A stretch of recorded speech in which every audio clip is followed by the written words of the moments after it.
Hello there and welcome to History for Lunatics. I'm so glad you're here tonight. Pull up something comfortable, maybe a blanket, maybe a warm drink, maybe just the quietest corner of the room you can find, because tonight we are going somewhere that still feels close enough to touch. Not to a battlefield from hundreds of years ago, not to a castle, not to a throne room, not to a dusty old map where the borders have changed so many times that the names barely mean anything anymore. Tonight we're going back to a war that many people watching this may remember beginning on television. A war that did not arrive as a faded legend or a black and white photograph, but as breaking news, press conferences, flags on lapels, maps on cable news, and serious men standing behind podiums telling the public that the danger was urgent, the evidence was real, and the choice was necessary. Tonight we're going back to the Iraq War, and more specifically, to the moment when millions of Americans began to feel that something inside the relationship between citizens and government had cracked in a way that could not easily be repaired.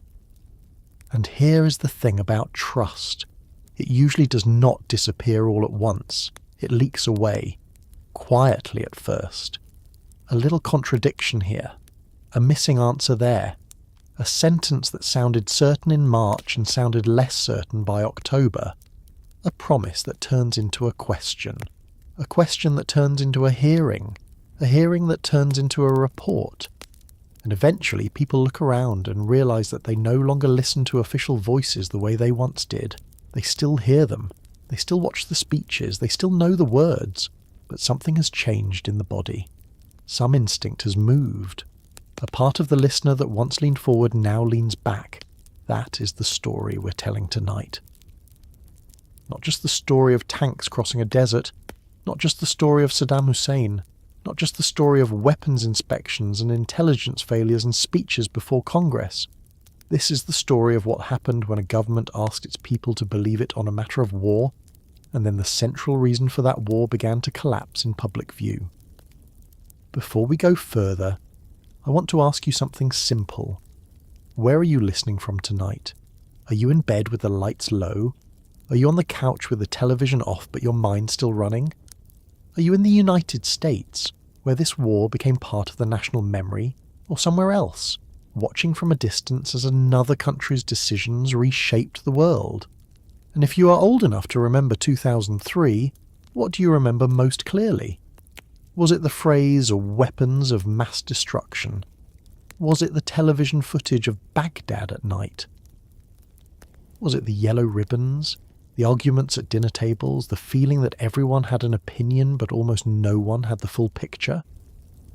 If you were too young to remember it, or not born yet, then maybe this story reached you in a different way, through the distrust that followed, through the politics you inherited, through a country that seemed unable to agree on who had lied, who had been mistaken, and whether there was even a difference that mattered.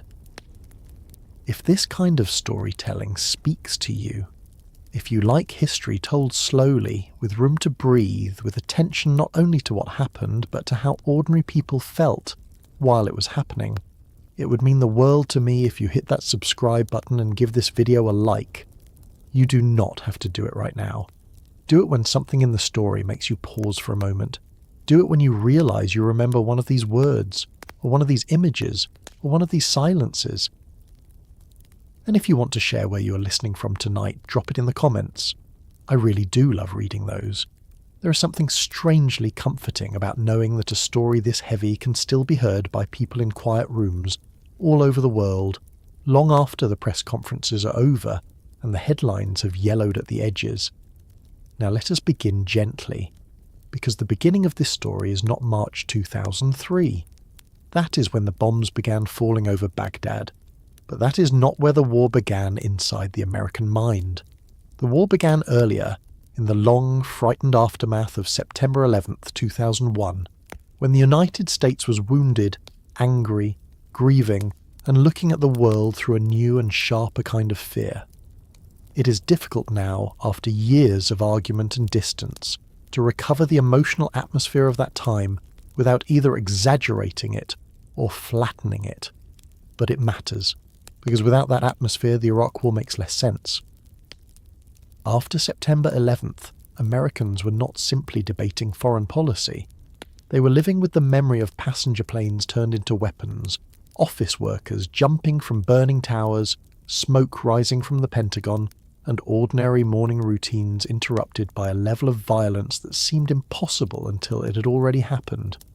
The country was not calm. It was not skeptical in the way it would later become. It was raw. In that rawness, the language of government changed. Words like threat, security, intelligence, preemption, terrorism, and homeland moved from policy circles into ordinary kitchens and living rooms. People who had never spent much time thinking about the Middle East suddenly knew the names of countries, factions, agencies, and leaders. Maps appeared on television constantly. Experts filled the screen. Officials spoke with a firmness that, in the moment, many people found reassuring. The public wanted to believe that someone knew what was coming next. That someone had a file, a satellite image, a source, a plan.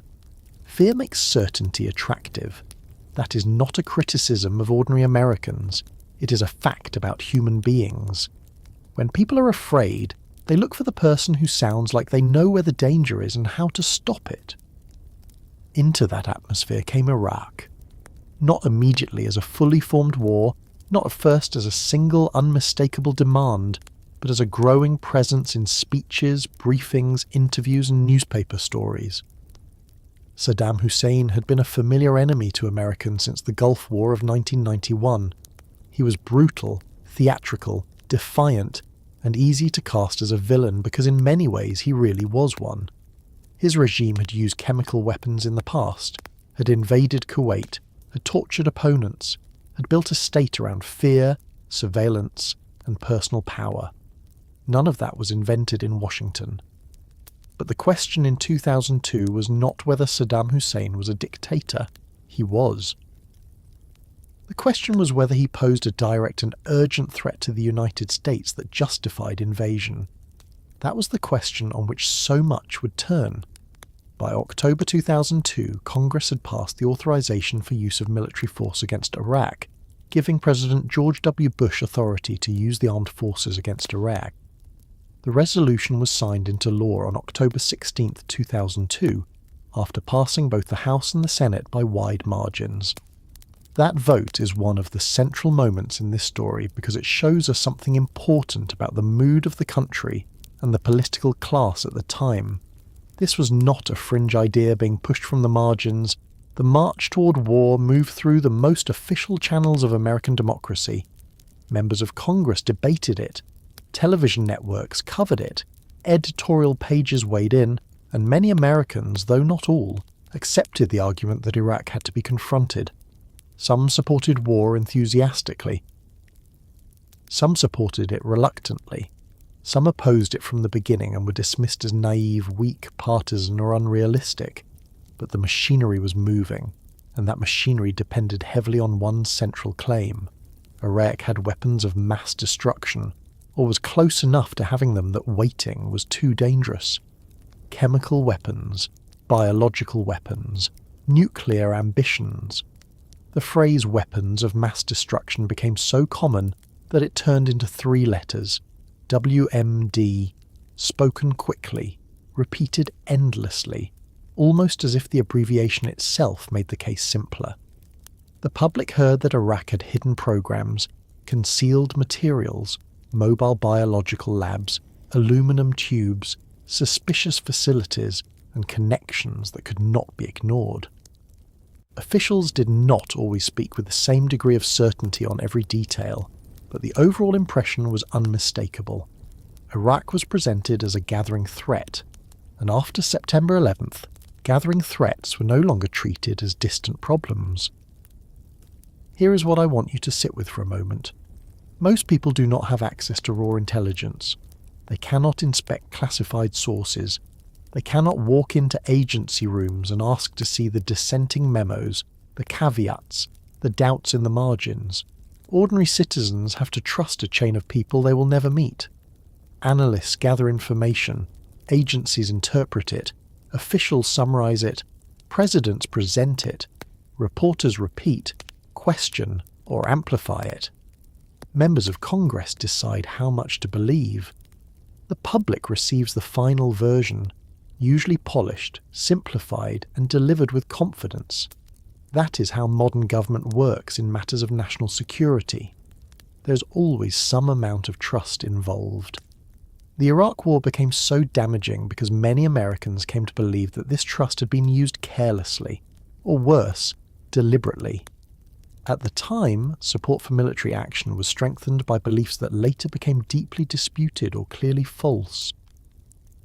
Pew Research Center, looking back 2 decades later, found that in the months before the war, large shares of Americans believed Iraq had weapons of mass destruction, or was close to getting them, that Iraq was closely connected to terrorism, and even that Saddam Hussein had a role in the September 11th attacks. That last belief is especially important, because the Bush administration did not simply say, in one plain sentence, that Saddam ordered 9/11. But public understanding does not always form from plain sentences. It forms from atmosphere, repetition, proximity, suggestion, and fear. Put Iraq and terrorism near each other often enough, in a country still grieving from an attack, and many people will join the dots even if the dots were never officially connected in that exact way. This is where the story becomes uncomfortable, because the Iraq War did not break trust only because the government was wrong. Governments have been wrong before. Intelligence has failed before. Wars have gone badly before. What made Iraq different for so many Americans was the feeling that the certainty had been stronger than the evidence deserved.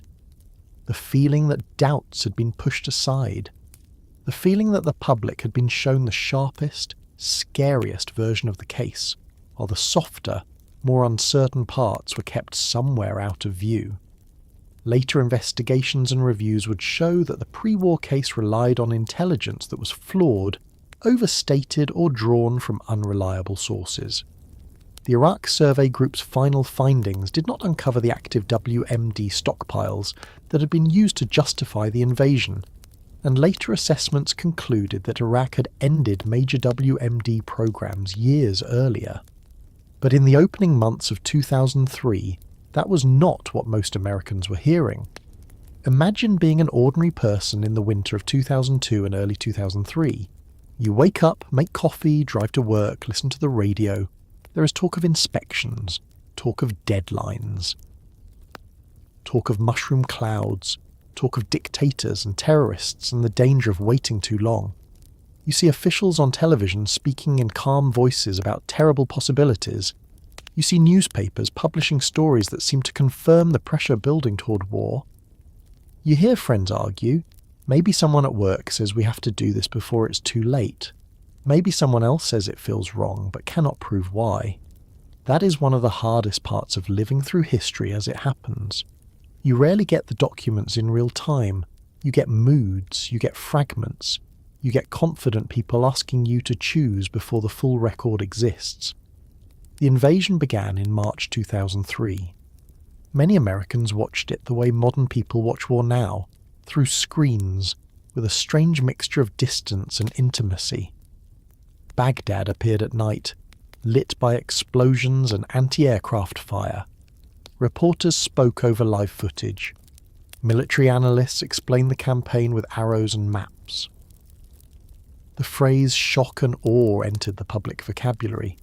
At first, for those who supported the war, it seemed fast, almost clean in the way televised war can falsely appear clean when the camera is far enough away.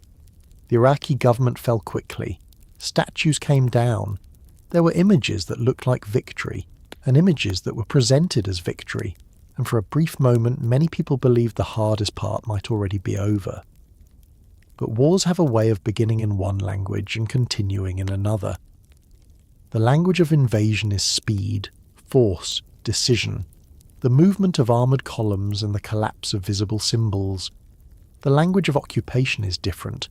It is slower.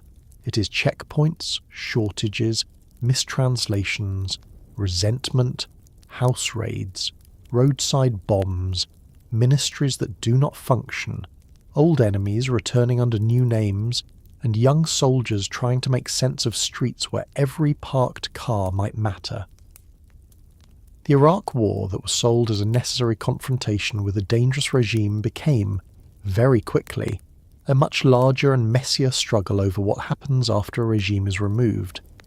That struggle would last far longer than many Americans expected, and it would carry a cost measured not only in money and casualties but in faith. And still, before the long insurgency fully entered the American living room, before Abu Ghraib, before the sectarian violence, before the years of debate over troop surges and withdrawal timelines, there was the question that kept returning with a quiet persistence. Where were the weapons? Not as a slogan at first, not even always as an accusation, just a question. Where were they? If they had been so dangerous, so central, so urgent, why were they not being found? At first, officials urged patience. Iraq was large.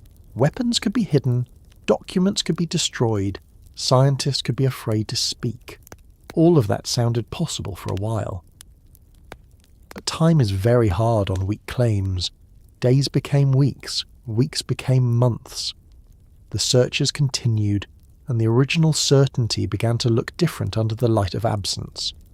There is a particular kind of damage that happens when people realize they acted on information that was not true. It is not only anger, it is embarrassment, it is grief. It is the unpleasant memory of having believed, repeated, defended, or stayed quiet about something that later failed to hold. Some Americans had supported the war because they trusted the president.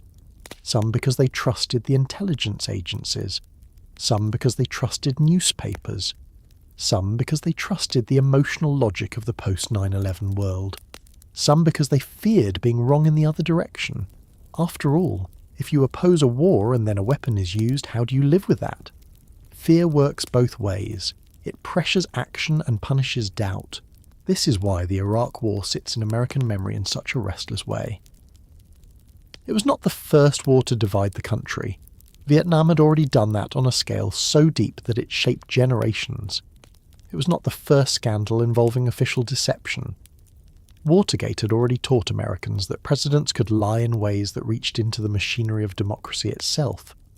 Public trust in the federal government had been falling for decades before Iraq, especially during and after Vietnam and Watergate.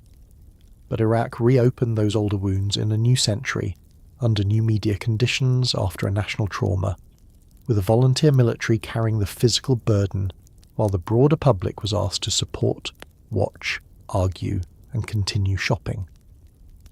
That combination created its own kind of dislocation. The country was at war, but for many people daily life remained strangely normal. The war was everywhere in the news and nowhere in the grocery store. It was constant and distant at the same time, and in that gap distrust grew, not always loudly. Sometimes it grew in small private revisions. A person stopped believing every official statement. A family stopped watching one network and switched to another. A veteran came home and told a story that did not match the speeches. A parent watched casualty numbers rise and wondered what the mission had become. A young voter learned that bipartisan agreement did not always mean wisdom. A journalist looked back at earlier reporting and saw failure. A citizen who had once assumed that serious people would not take the country to war on thin evidence began to understand that serious people can do exactly that, while wearing suits, using careful language, and sounding completely convinced. That is where we're going tonight. Slowly, carefully. Not with shouting, not with slogans, and not with the easy comfort of pretending that everyone involved was either a villain or a fool. History is rarely that tidy. The Iraq War was built from fear, ambition, ideology, trauma, intelligence failure, political pressure, media failure, moral certainty and genuine brutality inside Iraq itself. It involved people who believed they were protecting America, people who believed they were remaking the Middle East, people who warned that the case was weaker than it looked, people who were ignored, people who changed their minds too late, and people who paid for decisions they never made. So let us slow the story down. Before the invasion, before the missing weapons, before the long occupation, before the public anger hardened into something permanent, we need to return to the wound that made the argument for war so powerful in the first place. We need to sit for a while in the America that existed after September 11th, when grief had not yet cooled, when fear had become a political language, and when the government discovered that a frightened nation will listen very closely when it is told that danger is closer than it looks. Before Iraq became the war that broke so much trust, America had already been broken open by something else. That is the part we have to sit with first. Because the Iraq War did not enter a calm country. It entered a country that was still looking at the sky differently. It entered a country where office buildings had become graves, where firefighters were still being recovered from the ruins, where families were still taping photographs of missing people to walls and fences because some small part of them could not yet accept that missing had already become dead. The attacks of September 11th, 2001 killed nearly 3,000 people in New York City, Washington, D.C. and Shanksville, Pennsylvania, and the scale of that loss changed the emotional weather of the United States almost overnight. It is easy, all these years later, to talk about September 11th as a historical event, because that is what time does. It files things away. It puts them in textbooks, documentaries, anniversaries, museum exhibits, and speeches. But in the months after the attacks, it was not history yet. It was the air people were breathing. It was the reason there were flags on cars and porches and office windows. It was the reason people looked more closely at strangers in airports. It was the reason every siren sounded a little different. It was the reason a person could be sitting at dinner and suddenly remember the image of the second plane turning into the tower, and the room would no longer feel quite like the same room. The country had not simply been attacked. It had watched the attack happen live, replayed over and over until the images became almost impossible to separate from the national nervous system. And this matters because trust changes after fear. A frightened public does not ask questions in the same way a calm public does.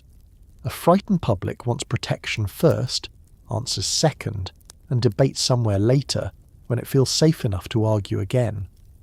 That is not because people become foolish. It is because they become human in a particular way. They start listening for certainty. They look for patterns. They want the government to know things before they happen. They want intelligence agencies to connect dots. They want military planners to remove threats before those threats reach another city, another office tower, another school, another subway platform. After September 11th, the phrase "never again" was not just a slogan. It was a demand placed on government by a country that had suddenly discovered how vulnerable it could be. President George W. Bush addressed a joint session of Congress on September 20th, 2001, only 9 days after the attacks. The speech is worth remembering not only for what it said, but for the room in which it was said. Members of both parties stood and applauded. The country was still in the rare condition of political unity produced by disaster. Bush told Americans that the nation had been awakened to danger, and he framed the response as a broad struggle against terrorism, not merely as a narrow operation against the individual attackers.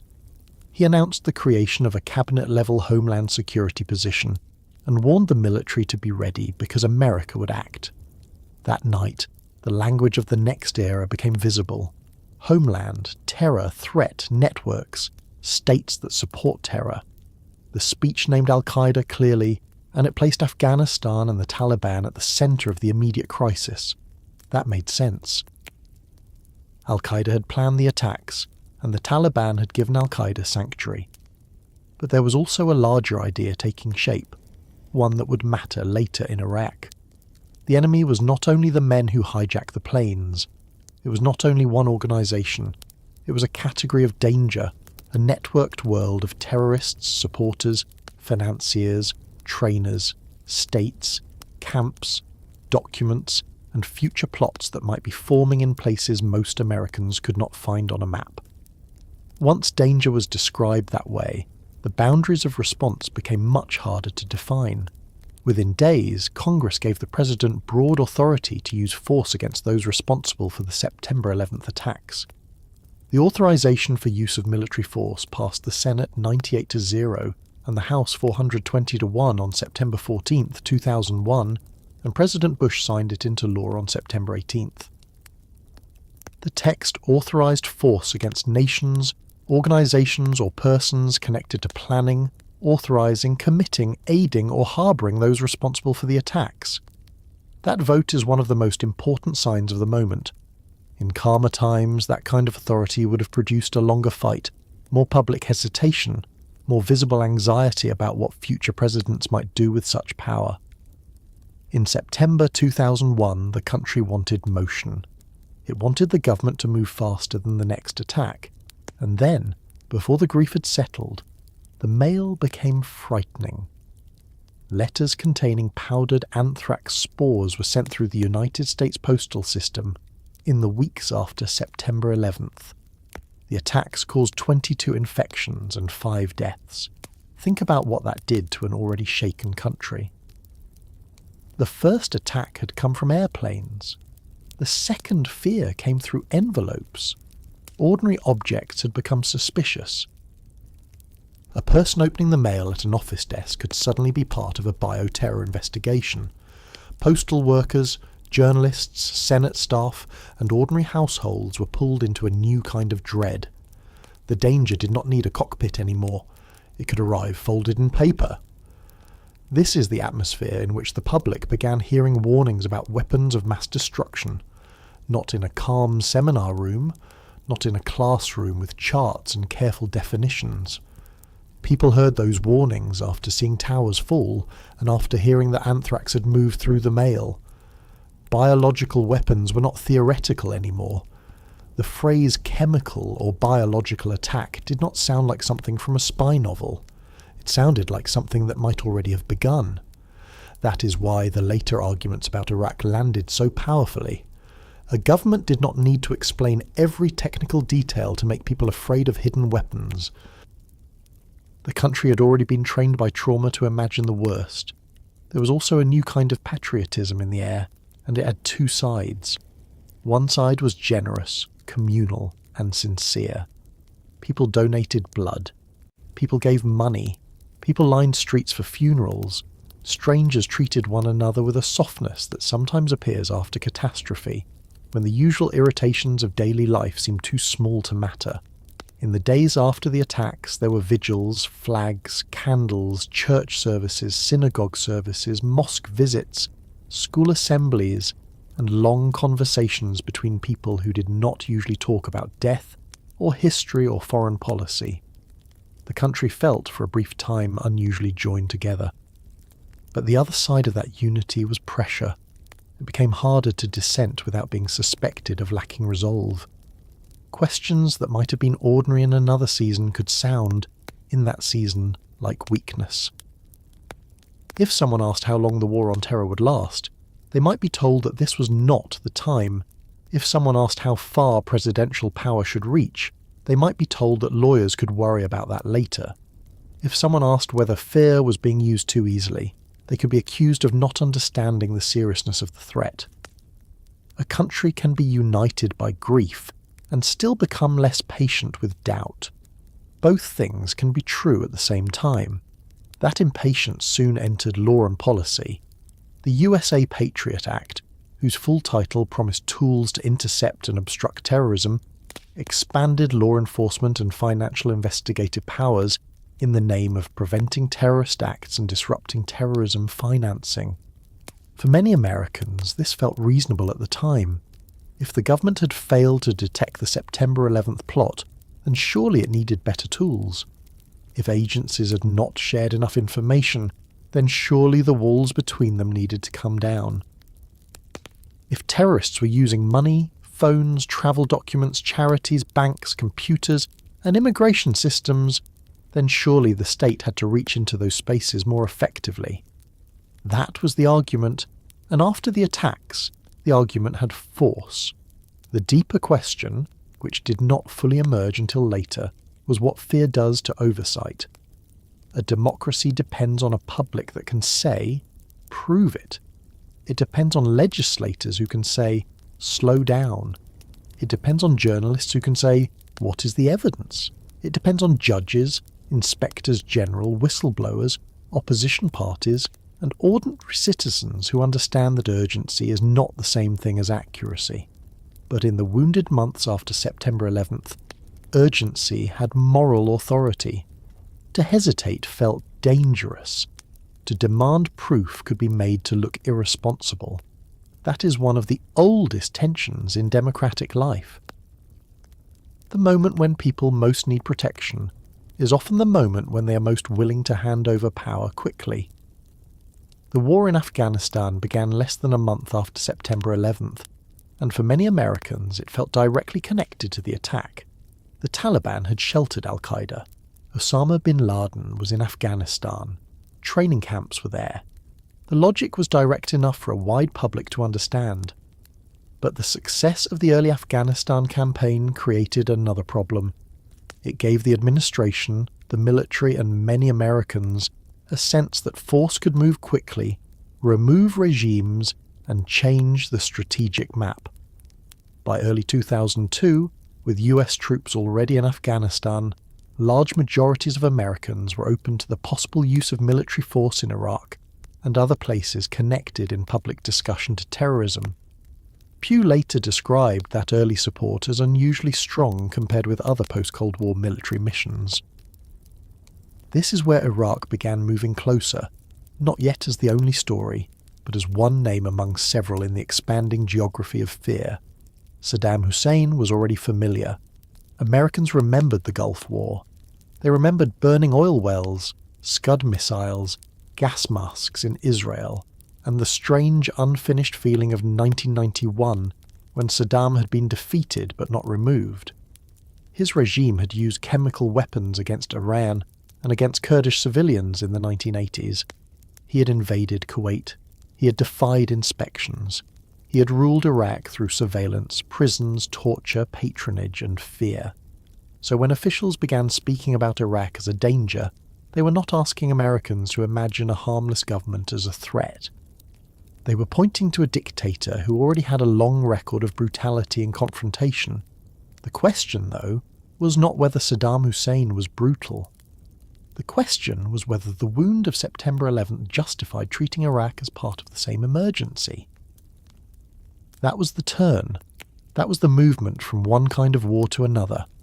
Afghanistan was the place where al-Qaeda had been sheltered. Iraq was something else. It was a hostile state with a history of weapons programs, a dictator the United States had already fought, and a long record of deception toward inspectors. But turning that into an imminent threat required a chain of claims, implications, and warnings. It required Americans to believe that the next September 11th might not come from hijackers with box cutters, but from a dictator giving terrible weapons to terrorists, or from weapons hidden long enough to be used when it was too late to stop them. In January 2002, Bush used his State of the Union address to place Iraq, Iran, and North Korea inside what he called an axis of evil. That phrase mattered because it organized the public imagination. It gave three very different governments a single moral category, and it linked the language of terrorism to the language of weapons of mass destruction. In that address, Bush said America was at war, facing unprecedented dangers, and he described regimes seeking weapons that could threaten world peace. The phrase was simple enough to remember, strong enough to repeat, and broad enough to support many future arguments. It did what political language often does in wartime. It compressed complexity into a shape the public could carry. For people watching at home, this was not an academic distinction. They were being asked to imagine hidden danger. The most frightening threats were not the visible ones. A tank can be photographed. A missile site can sometimes be mapped. A terrorist camp can be shown from the air. But a vial, a document, a meeting, a shipment, a mobile lab, a buried program, a scientist who knows where something is hidden. These things exist in the realm of intelligence. And intelligence is where trust becomes essential. The public cannot verify it. Most members of Congress cannot fully verify it. Reporters may receive leaks, but they cannot always examine the underlying sources. When government officials say they know something secret, the citizen is left in a difficult position. Believe too easily, and you may be led into disaster. Doubt too strongly, and you may ignore a real warning. Here is something I want to be honest about. The emotional logic of that period was powerful even for people who later opposed the war, or came to regret supporting it. It is easy now to look backward and say the public should have known better. Some people did know better. Some argued from the beginning that Iraq was being pulled into a war on terror where it did not belong. But many ordinary Americans were not studying intelligence estimates.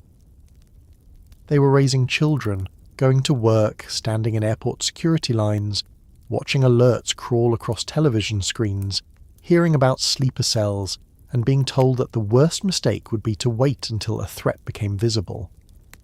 That phrase, the danger of waiting, sat at the heart of the post-9/11 mind. By 2002, the country had entered a strange in-between state. It was no longer in the immediate shock of September 2001, but it had not returned to normal either. Airports had changed. Government buildings had changed. News language had changed.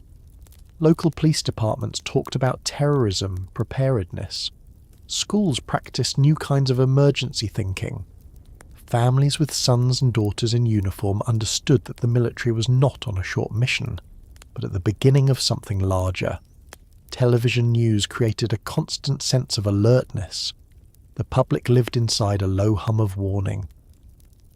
Even when nothing happened on a given day, the possibility of something happening had become part of daily life.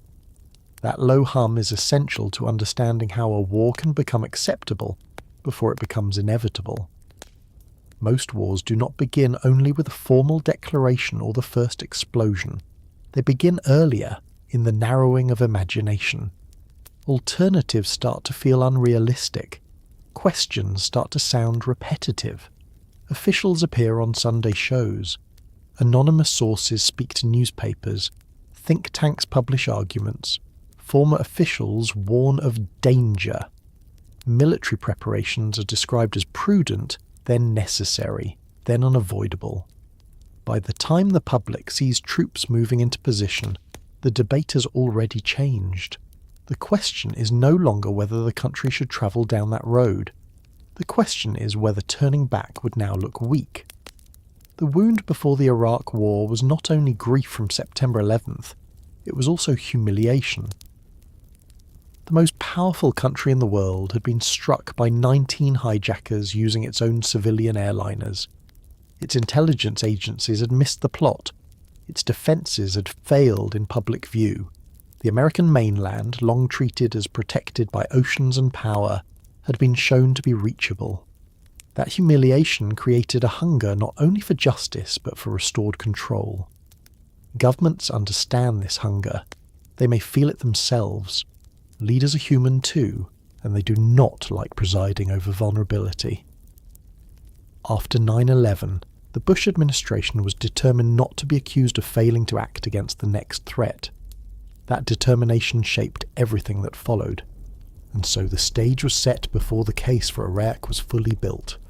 The public had learned to fear hidden networks. Congress had already granted broad force authority in one context. The executive branch had reorganized around Homeland Security. The press had adapted to a wartime news cycle. The public had watched anthrax turn mail into a source of danger. Afghanistan had made regime change look, at first, faster than it really was. Saddam Hussein was already a known villain. Weapons of mass destruction sounded not like a remote policy category, but like the nightmare after the nightmare.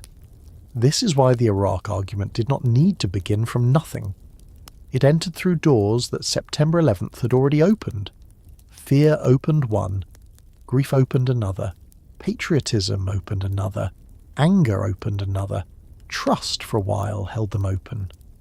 The government spoke, and many people listened because they believed that the people with access to secrets must know more than they could say. That belief is not foolish by itself. In a dangerous world, governments sometimes really do know more than the public. The problem comes when secrecy protects weak evidence from scrutiny, when uncertainty is presented as certainty, and when the emotional force of a national wound is used to carry claims that could not stand as firmly on their own. By the time Iraq moved from background concern to central target, America was already prepared to hear the case in a particular way, not neutrally, not coldly, not as a distant question of inspections and regional strategy. The country heard Iraq through the echo of sirens, memorial services, anthrax scares, airport lines, presidential warnings, and the repeated promise that waiting could be fatal. That was the wound before the war. And now, with that wound still open, officials began assembling the argument that Iraq was not just a problem from the past, not just an unfinished piece of the Gulf War, not just a dictatorship to contain, but a present danger that had to be dealt with before the proof arrived in the form of another catastrophe. Once a country has been wounded badly enough, the most important rooms are not always the ones the public can see. They are not the rooms with flags behind the podium or the television lights, or the reporters raising their hands. They are the smaller rooms, the secure rooms, the rooms without windows, the rooms where documents are carried in folders, where analysts argue over wording, where officials ask what can be said with confidence and what can only be said with a warning attached. The case for the Iraq War was built in those rooms long before most Americans understood how many assumptions had been stacked inside it. It was not built only in public speeches. The public speeches came later. Before that, there were briefings, drafts, meetings, estimates, classified memos, fragments from defectors, satellite photographs, intercepted conversations, old files from the 1990s, memories of Saddam Hussein's earlier weapons programs, and a post-September 11th urgency that made every unresolved question feel like a possible future attack. This is where the story becomes difficult, because it is not a simple story of one sentence being false and everyone knowing it was false. That would be easier to tell. It would be easier to sit here and say that one person wrote a lie on a sheet of paper, handed it to another person, and the war followed. But history is usually less convenient than that. The case for Iraq grew out of a mixture of real facts, old fears, weak evidence, bad sources, hardened assumptions, bureaucratic pressure, political ambition, and the deep human tendency to see what we already believe we're likely to find. Saddam Hussein had once had chemical and biological weapons programs. He had used chemical weapons during the Iran-Iraq War and against Kurdish civilians. He had obstructed inspectors in the past. He had ruled a closed dictatorship where outsiders could not easily see what was happening. Those facts mattered. But they became dangerous when old truths were treated as proof of present danger.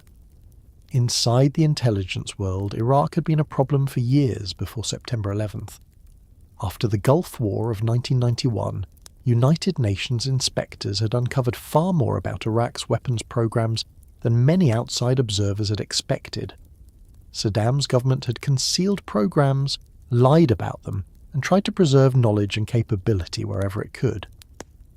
That history made suspicion reasonable. It was not irrational for analysts to believe Iraq might still be hiding something. The problem was that suspicion and proof are not the same thing. Suspicion can guide a search. It cannot by itself justify a war, and yet after September 11th, the distance between suspicion and certainty began to shrink in the way officials spoke, in the way newspapers reported, and in the way frightened citizens understood what they were being told.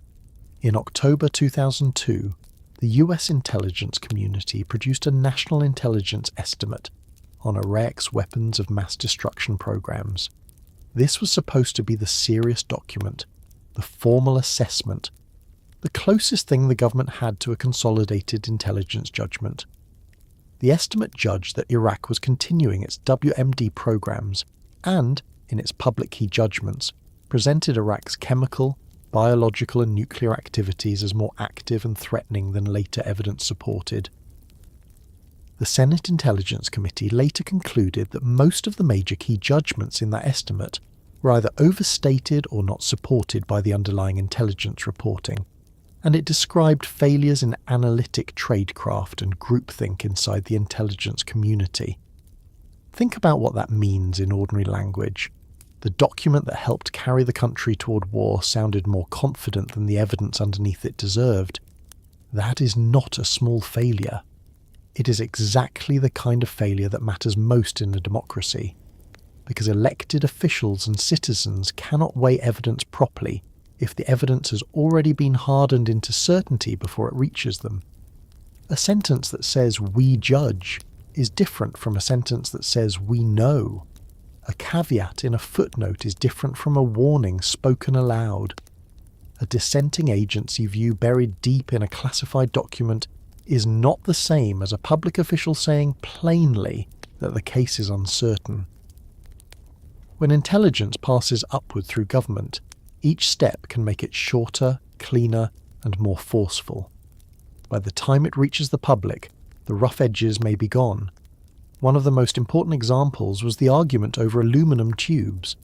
Iraq had tried to purchase high-strength aluminum tubes, and some analysts believed those tubes were intended for centrifuges used in the nuclear program. That claim mattered because nuclear danger carries a special power in American political language. Chemical weapons are frightening. Biological weapons are frightening. But nuclear weapons change the temperature of every room they enter. They create the image of a city gone in a flash, of a threat too terrible to wait on. Other experts disagreed with the centrifuge interpretation and argued the tubes were more likely meant for conventional rockets. That disagreement existed before the war.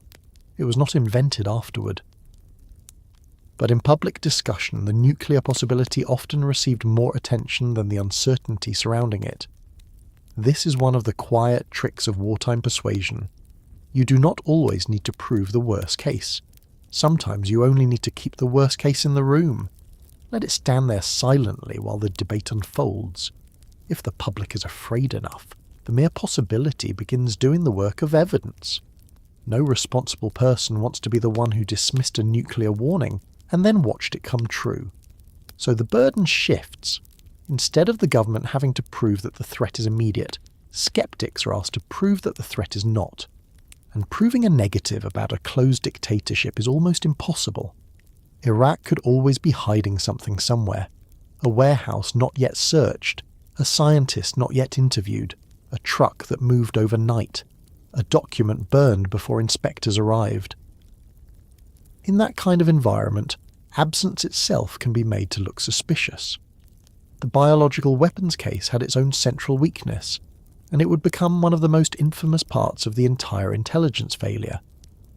Much of the claim about mobile biological weapons laboratories came from an Iraqi defector known by the codename Curveball. He claimed that Iraq had mobile units capable of producing biological agents while evading detection. This sounded exactly like the kind of thing the post-9/11 imagination feared. Hidden, mobile, hard to inspect, able to produce invisible death. But the source was not directly handled by US intelligence before the war, and later investigations found that he was unreliable. The Presidential Commission on WMD Intelligence described him as a fabricator and said that virtually all of the intelligence community's information on Iraq's alleged mobile biological weapons facilities came from him. Sit with that for a moment. A major part of the public case for war, one of the images that would be shown to the world, depended heavily on a source who was later found to have fabricated his account. That does not mean every person who repeated the claim knew it was false. That is not the point. The point is that the system failed at the exact job the public needed it to perform. The job was to slow down uncertainty, inspect it, challenge it, test it, and prevent weak claims from entering presidential speeches as if they were solid. Instead, doubt moved through the system unevenly. Warnings existed in some places but did not stop the claim from becoming part of the case. The machinery did not protect the public from a bad source. It carried that source forward. This is why the phrase "built in the shadows" matters. The shadows were not only secrecy. Some secrecy is unavoidable in intelligence work. Sources have to be protected. Methods have to be protected. Foreign governments share information under restrictions, but shadows can also mean something else. They can mean the distance between what officials know privately and what citizens hear publicly. They can mean the difference between the messy pile of intelligence reports and the clean sentence in a speech. They can mean the place where caveats go to disappear, not always because someone orders them removed in a dramatic scene. Sometimes caveats disappear because speeches need rhythm, because television needs clarity, because politicians need to persuade, because uncertainty does not mobilise a country as well as danger does. By late 2002, the public language had become increasingly firm. Officials spoke about Iraq as a gathering threat. President Bush warned that the United States could not wait for threats to fully materialise. Vice President Dick Cheney spoke with great certainty about Saddam Hussein's weapons and intentions. National Security Advisor Condoleezza Rice warned that the smoking gun might come in the form of a mushroom cloud. That phrase entered the bloodstream of the debate because it was simple, frightening, and impossible to forget. It did not require the listener to understand centrifuge design, uranium enrichment, weapons inspections, or the internal disputes among agencies. It gave the public an image, and images often travel farther than evidence. What is important here is not just that officials make claims. Governments make claims all the time. What is important is how those claims were arranged. Iraq's past weapons programs were placed next to current uncertainty. Saddam's brutality was placed next to the trauma of September 11th. Terrorism was placed next to weapons of mass destruction. Inspections were described not as a process that might work, but as a game Saddam had mastered. Every piece reinforced the next. A listener did not need to believe every detail to accept the larger picture.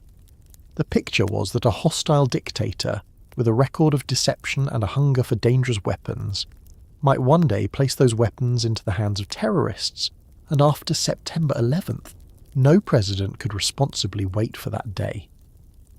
There is a particular kind of argument that becomes almost impossible to defeat, because it is built around what might happen. If weapons are found, the argument is confirmed.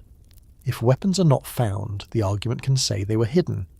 If inspectors ask for more time, the argument can say time is exactly what Saddam wants. If allies ask for patience, the argument can say patience is weakness. If citizens ask for proof, the argument can say proof may come too late. This does not mean every concern was invented. Saddam's regime really was deceptive. But a policy argument becomes dangerous when every possible fact is made to point in the same direction. Good intelligence work should resist that. Good public debate should resist that. In 2002 and early 2003, too many parts of the system failed to resist it strongly enough. Congress had its own role in this. Members were given access to intelligence, but not always in a way that encouraged careful public deliberation. The October 2002 war authorization came before the invasion, but after the administration had already framed Iraq as a serious and urgent problem. Many members of Congress did not read the full classified estimate. Some relied on summaries, briefings, public statements, political pressure, or the general belief that the administration would not be making such claims unless the evidence was strong. That last belief is crucial. It shows how trust operates in practical life. A senator or representative may not personally verify every intelligence detail. They trust the process. They trust agencies. They trust that dissent has been included. They trust that the president would not press toward war lightly. When that trust fails, the vote does not simply become a policy mistake. It becomes a wound to the institution itself. The media also played a part, and this is one of the hardest parts of the story for the country to face honestly. Major newspapers and television networks reported claims about Iraq's weapons programs in ways that often gave official accounts more authority than they deserved. Stories based on unnamed officials and intelligence sources helped normalize the idea that Iraq possessed hidden weapons programs. Skeptical voices existed, including weapons inspectors, regional experts, anti-war politicians, and some intelligence professionals. but they often struggle to receive the same level of attention as officials warning of danger. This created a loop. Officials could point to press reports as confirmation of the danger, even when those reports were based partly on official leaks. The public saw the same claim appear in multiple places, and naturally assumed that multiple places meant multiple independent confirmations. This is one of those ordinary mechanisms that can have enormous consequences. Imagine a claim beginning inside government as an uncertain report. It is shared with a reporter by an official. The reporter publishes it with careful but alarming language. Other officials then cite the public report as part of the atmosphere of concern. Television panels discuss it. Politicians repeat it. The original uncertainty becomes harder to see each time the claim moves. No one person has to invent the whole structure. The structure builds itself through repetition, prestige, and fear. By the time an ordinary citizen hears the claim at the kitchen table, it no longer feels like a disputed assessment. It feels like something everyone serious already knows. Then came Colin Powell's presentation to the United Nations Security Council on February 5, 2003. Powell was not just another official. He was widely seen as cautious, experienced, and credible. A former chairman of the Joint Chiefs of Staff and a Secretary of State whose public image was less ideological than some others in the administration. That is why his speech mattered so much. Many people who distrusted harder-line voices were willing to listen to Powell. He appeared before the world with satellite photographs, intercepted communications, diagrams, descriptions of mobile biological weapons labs, and a calm courtroom style that seemed designed to persuade, not through shouting, but through accumulation. The official White House transcript of the address shows Powell telling the Security Council that Iraq was concealing weapons and deceiving inspectors, presenting the speech as a detailed case based on intelligence. For many viewers, Powell's presentation felt like the moment when doubt became difficult. It looked serious. It sounded serious. It had pictures, tapes, dates, facilities, names, and the weight of the United States government behind it. This is what made the later collapse of key claims so damaging. The public did not feel it had been misled by a careless rumour. It felt it had watched the most respectable version of the case, and had still been given information that did not hold. Powell himself later said the presentation would be a blot on his record. But at the time, the speech did exactly what it was meant to do for a large part of the American audience. It made war feel not only possible, but responsible. And still, even then, inspectors were on the ground. That fact can get lost in the memory of the war. The United Nations weapons inspection process had resumed in Iraq before the invasion. Hans Blix and Mohammed El-Baradei were not simply sitting at a distance making guesses. Inspectors were visiting sites, interviewing officials, reviewing documents, and reporting to the Security Council. They had not found active stockpiles of the kind the US case implied. El-Baradei and the International Atomic Energy Agency pushed back against aspects of the nuclear case, including claims connected to uranium from Niger and the aluminum tubes. Blix asked for more time, but the administration argued that inspections could not be trusted if Iraq was determined to deceive. Again, the absence of discovered weapons was not allowed to settle the question. It became part of the argument that Saddam was hiding them well. This is where the public logic became almost circular. Iraq must have weapons because the government says intelligence shows it. If inspectors do not find the weapons, that shows Iraq is concealing them. If Iraq says it does not have them, that is what a deceptive regime would say. If other countries hesitate, they are failing to recognise the danger. If citizens doubt the case, they have not learned the lesson of September 11th. Each piece made exit harder. In retrospect, we can see how many doors were closing. At the time, many Americans experienced this not as a closing of options, but as a gathering of evidence. That is one reason the story remains painful. People were not simply dragged, many were persuaded. Inside the government, there were also deeper assumptions about what would happen after Saddam fell. These assumptions were connected to the intelligence case, but not identical to it. Some officials believed removing Saddam could transform Iraq and perhaps the broader Middle East. Some believed democracy might take root quickly if the dictatorship were removed. Some believed American power, once demonstrated, would change the calculations of hostile regimes and terrorist groups. These were not WMD claims exactly, but they shaped the appetite for risk. If officials believed the war would be short, the occupation manageable, and the regional effects positive, then the threshold for acting on uncertain weapons intelligence may have felt lower. A costly risk feels different when people convince themselves the cost will be limited. The public did not always hear those internal ambitions clearly. The war was sold primarily through danger, not through a full debate over remaking the Middle East. This matters because democracies need honesty not only about why force is being used, but about what force is expected to accomplish after the first battlefield success.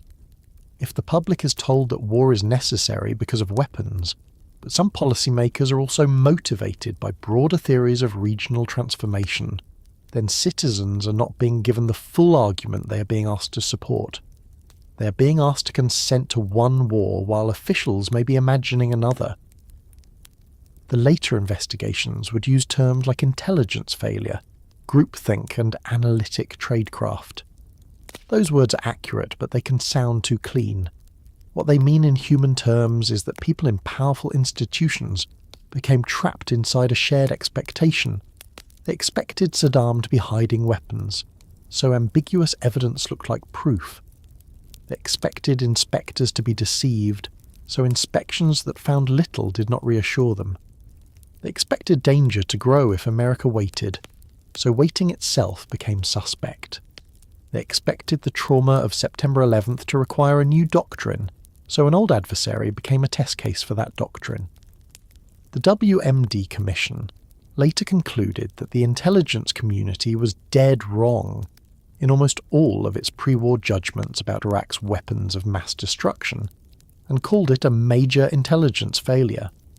That phrase, dead wrong, is unusually blunt for an official report. It lands hard because so much life followed from those judgments. Soldiers crossed borders, Iraqi civilians entered years of upheaval, families waited for calls, Congress voted, protesters marched, allies split, anti-American anger deepened in parts of the world, veterans came home changed, and the public record began filling with the strange afterlife of official certainty. Corrections, inquiries, memoirs, interviews, hearings, and explanations of why things that sounded so firm had been so fragile. The Iraq Survey Group's final report later found that Iraq had not maintained the active WMD stockpiles alleged before the invasion, and its findings became central to the collapse of the original public justification for the war. But we are not at that collapse yet. In the period before the invasion, the case still held for many Americans because it had been assembled from parts that sounded familiar and credible. Saddam was dangerous, inspectors had been deceived before. Intelligence officials said there were hidden programs. September 11th had shown that waiting could be catastrophic. The president warned of danger. Congress had voted. Powell had gone to the United Nations. Newspapers had reported alarming details. Troops were already moving. Each piece strengthened the feeling that the country was not choosing war so much as recognizing the necessity of it. That feeling is one of the most important things to understand about the road to Iraq. A war can be made to feel inevitable before it is actually inevitable. It can be made to feel like the responsible centre, while opposition is pushed toward the margins. It can be made to feel like the only adult choice in the room. By early 2003, millions of Americans did not necessarily want war in any joyful sense. They were not cheering for destruction. Many were anxious, solemn, uneasy, but they had been led to believe that the greater danger was in action. That belief was the achievement of the case built in the shadows. It took fear from September 11th, old suspicion of Saddam Hussein, flawed intelligence, selective public language, and the authority of national security secrecy, and it turned them into momentum. And once momentum reaches a certain point, it becomes difficult for any one fact to stop it. An inspector asking for more months cannot easily compete with a president warning of future catastrophe. A dissent inside the intelligence community cannot easily compete with a clean public claim. A protest in the street cannot easily compete with troops already deployed near the border.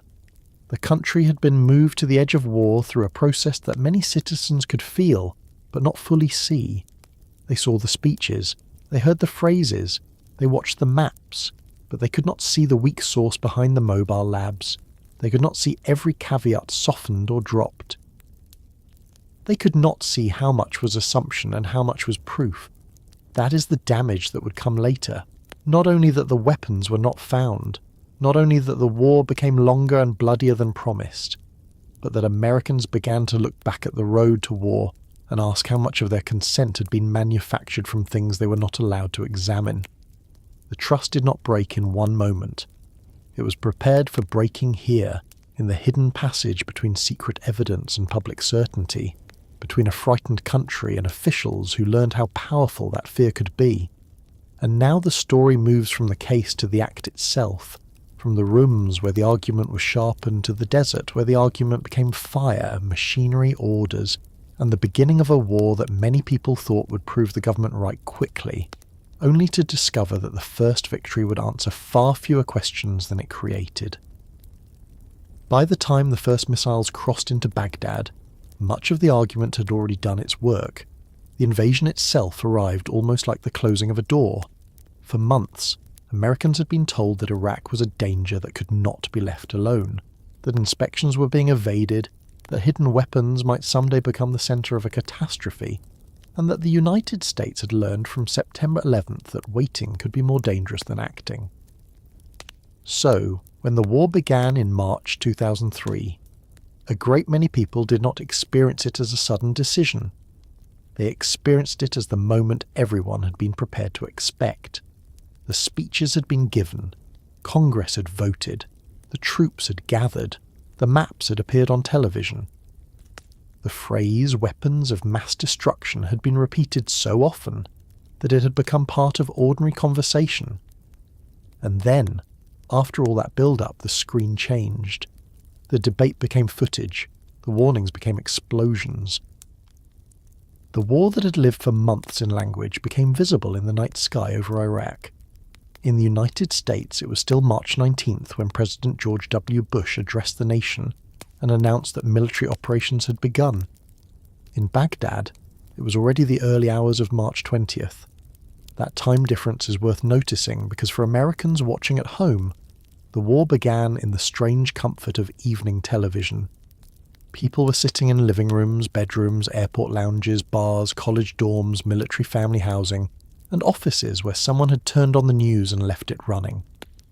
There was a familiar feeling to it, because this was not the first televised American war.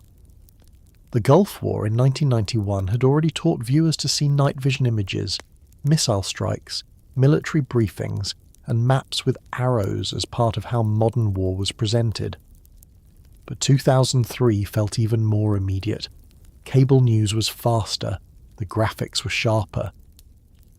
Embedded reporters travelled with military units. Viewers could watch the invasion almost as it unfolded, which created the impression of closeness while still keeping most of the suffering at a safe distance. The first phase was not the massive opening air campaign that many had expected. It began with what was described as a strike of opportunity, aimed at Iraqi leadership. Intelligence suggested Saddam Hussein might be at a particular location, and the United States tried to kill him at the very beginning. The strike did not achieve that goal. Saddam survived, or at least the regime quickly presented him as having survived, and the war moved forward. That failed opening attempt is important, because it reveals one of the first illusions of the invasion. Even a military with overwhelming technological power could still be wrong about where one man was at one moment. It could place bombs precisely on a target, and still miss the political result it wanted. Precision in one sense did not guarantee certainty in another. But in those first hours, that distinction was hard for the public to see. What most people saw was American power moving. Then came the larger campaign. The phrase shock and awe filled the broadcasts.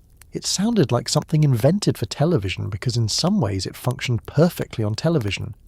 It suggested speed, dominance, disruption, and spectacle. It implied that the Iraqi state could be overwhelmed so completely that resistance would collapse before it had time to organise. When the bombing of Baghdad intensified, viewers saw the city at night under flashes of orange and white. Anti-aircraft fire rose into the dark. Correspondents spoke over the sound of blasts. Military analysts explained that command centres, communications facilities, and regime targets were being struck.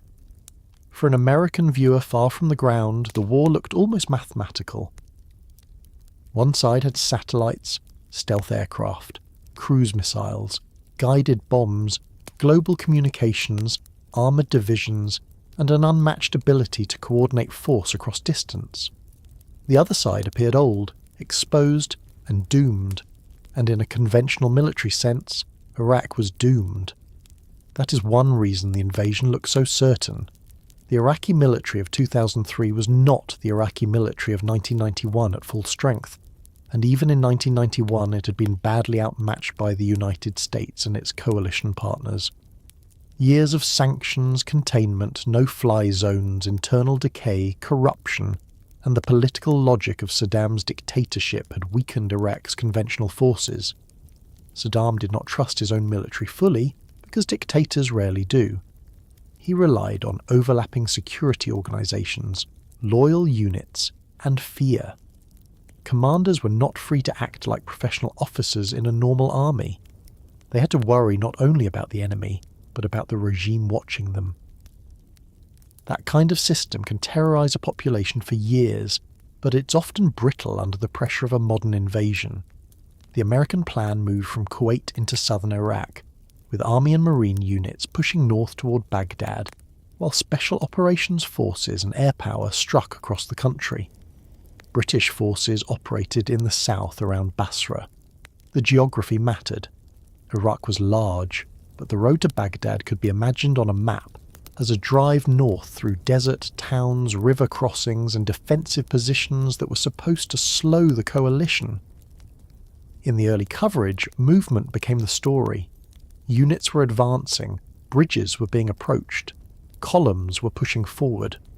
The public learned the names of places not because those places had been widely known before, but because war makes ordinary towns into markers of progress. Nasiriyah, Najaf, Karbala, Basra, Baghdad. Each name appeared on the screen as if the country were a board and the pieces were moving toward the centre. This is one of the things television does very powerfully in wartime. It makes movement look like meaning. If the arrows are moving forward, the war seems to be going well. If the capital is getting closer, the plan seems to be working. If enemy formations are collapsing, the political purpose of the war can appear validated. During the invasion's first weeks, the American public saw a military campaign that, despite moments of danger and confusion, moved quickly toward its visible objective. That visible objective was Baghdad, and once Baghdad fell, many people assumed the war's central question would be answered. The regime would collapse, the weapons would be found, the danger would be explained, the sacrifice would make sense. That was the expectation hanging over those early days. But even during the advance, the invasion was not as clean as the screen made it look. There were sandstorms that slowed movement and filled the air with dust so thick that machines, soldiers, and plans all had to adjust. There were supply lines stretched across long distances. There were Iraqi units that did not fight as expected, and irregular forces that fought in ways American planners had not fully emphasized in public. There were ambushes, prisoners, mistaken assumptions, and civilians caught between an invading army and a collapsing dictatorship.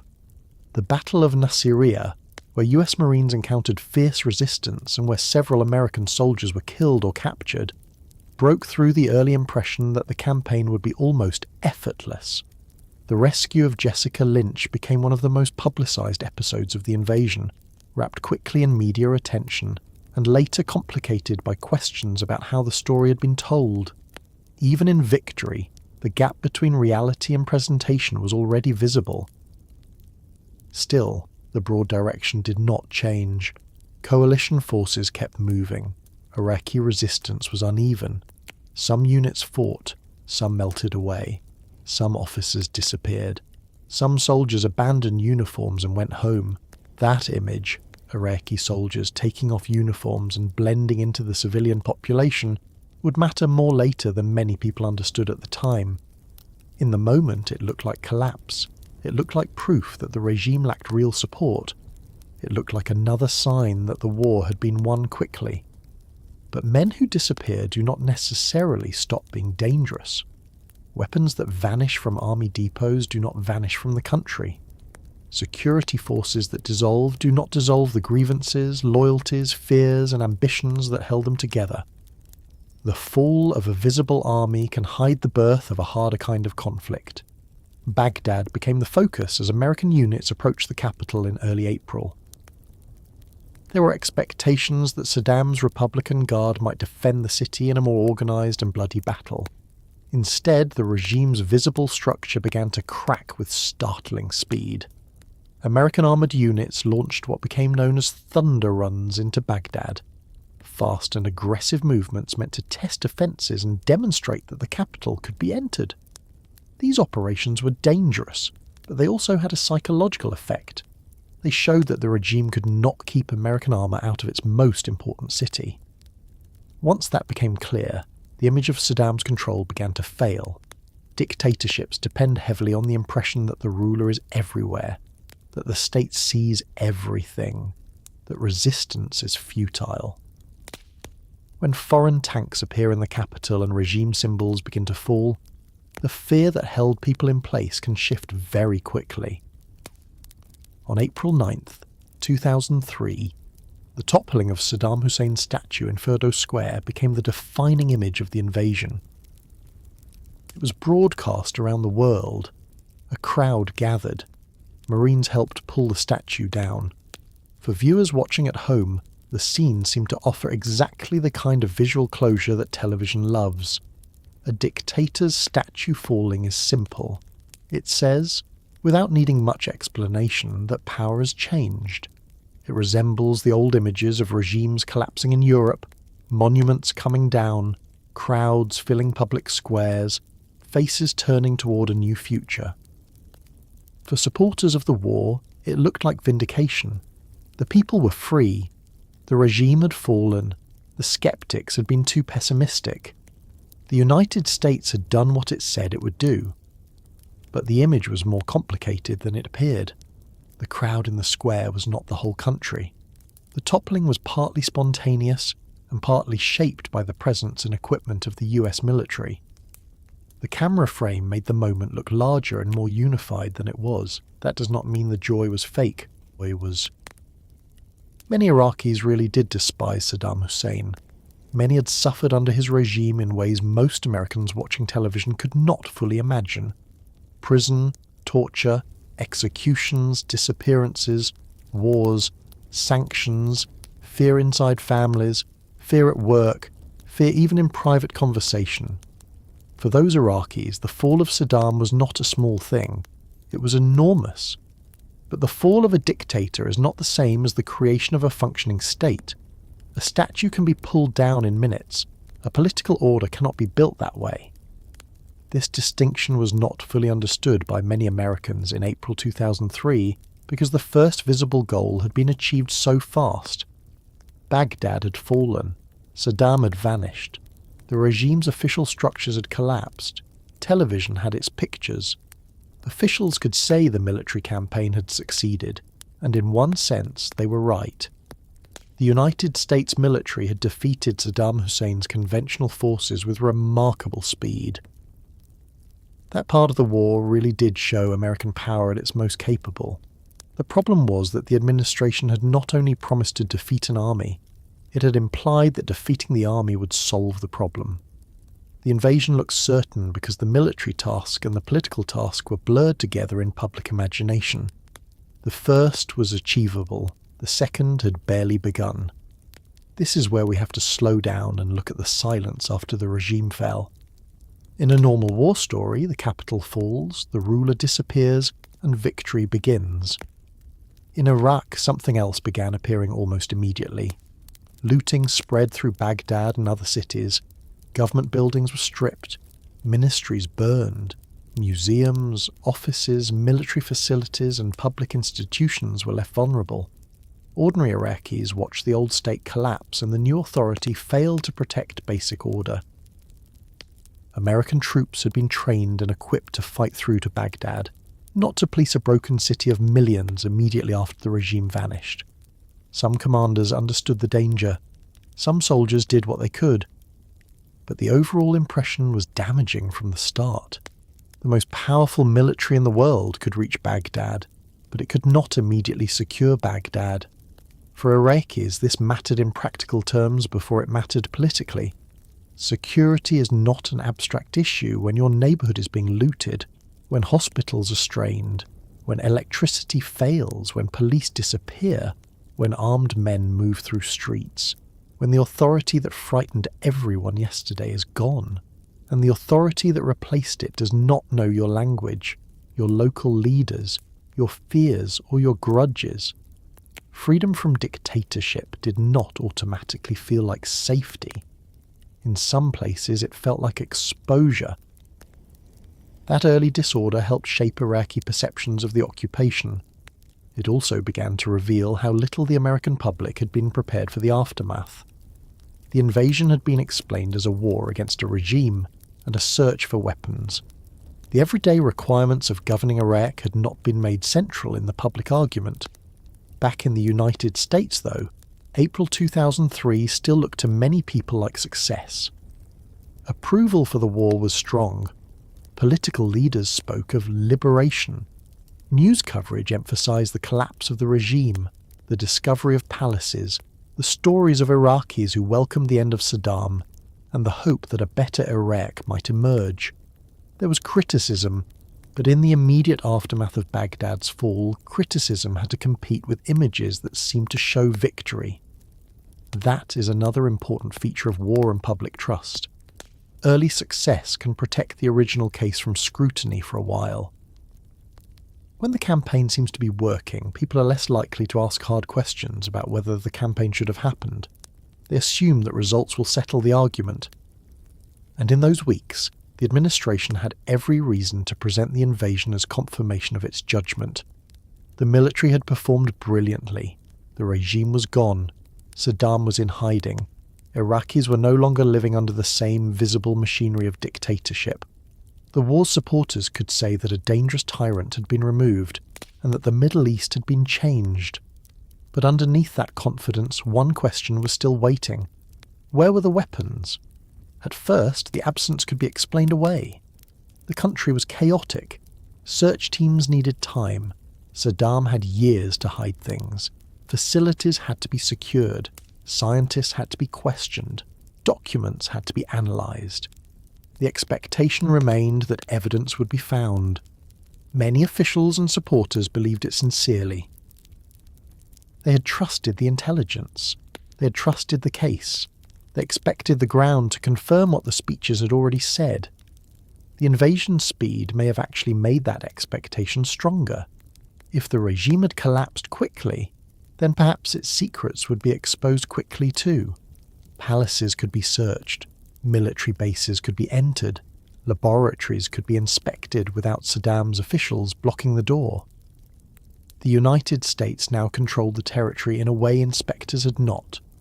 If stockpiles existed, if mobile labs existed, if active programs were hidden, surely occupation would reveal them. This was the unspoken promise of the invasion. War would end the argument. War would uncover the truth. War would take the question out of the shadows and put it under American control. But truth on the ground did not move at the same speed as tanks. Search teams found suspicious materials, dual-use facilities, documents, and old traces of programs, but not the active stockpiles that had been described as the urgent danger. The first days of not finding them did not matter much. the first weeks could be explained. But a clock had started. Every day without the central proof made the pre-war certainty a little harder to defend. This did not happen dramatically at first. There was no single morning when the whole country woke up and realised the case had broken. Instead, doubt entered slowly, almost politely. Maybe the weapons were hidden. Maybe they had been moved. Maybe the search teams needed more time. Maybe the intelligence had been right in one way but wrong in another. Maybe the administration had overstated things. Maybe something worse had happened.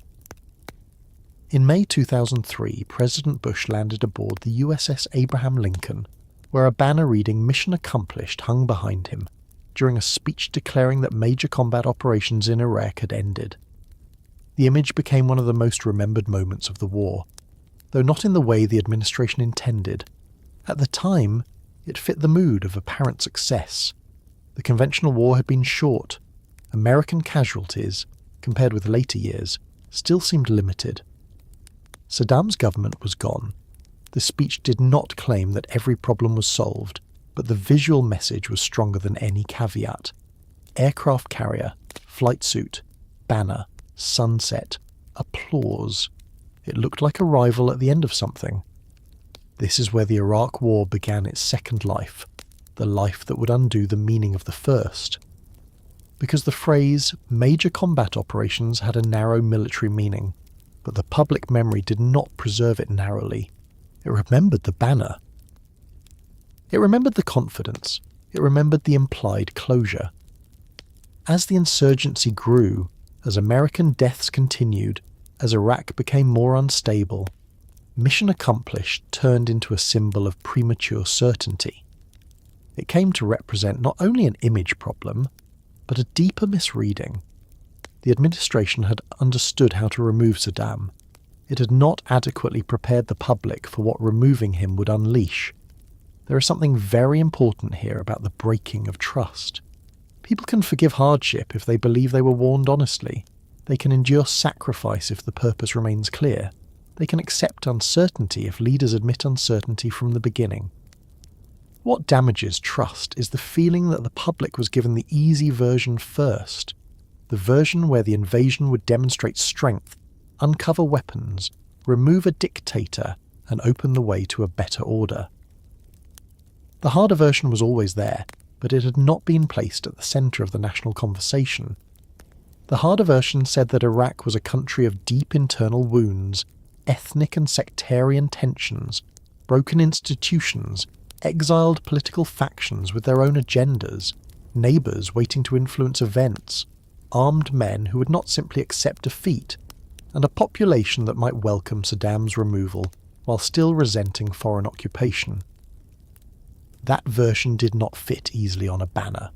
For American soldiers on the ground, certainty also began to change shape. Many had crossed into Iraq believing in a clear mission: remove Saddam, find the weapons, protect America, liberate Iraqis. Some experienced gratitude from Iraqis in the early days. Some also experienced confusion, hostility, and the quick realization that they were being asked to do jobs that had not been fully explained to them.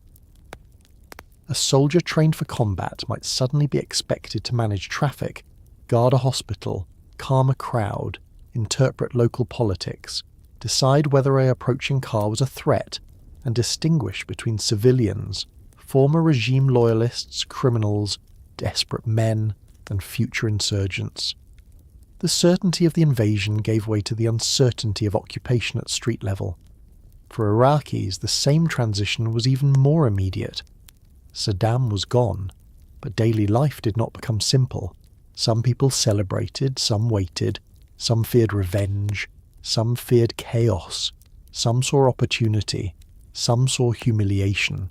Some saw the Americans as liberators, some as occupiers, and many saw them as both at different moments depending on what happened that day. That complexity rarely fit into American political language. Public debate wanted categories: liberation or invasion, success or failure, freedom or chaos. Iraq itself refused to remain inside those categories. And still, In those early weeks, the surface image of certainty remained powerful. The war's supporters could point to Baghdad and say the regime had fallen. The military could point to its campaign and say the operation had succeeded. The administration could point to the end of major combat and say a new phase had begun. But history was already moving beneath the surface. Looted weapons sites, disbanded security structures, unemployed armed men, humiliated former officers, empowered exile groups, religious networks, local militias, criminal gangs, and foreign jihadists would all become part of the next story. The invasion had shattered the old order faster than the United States could replace it. That is the strange thing about the invasion of Iraq. It looked certain because the first task was visible and measurable. Cross the border, defeat Iraqi forces, enter Baghdad, remove Saddam's symbols, announce the end of major combat. These things could be seen, they could be filmed. They could be narrated with maps. But the real test was less visible. Could Iraq be secured? Could a government be built? Could the old army be managed instead of simply dissolved? Could sectarian violence be prevented?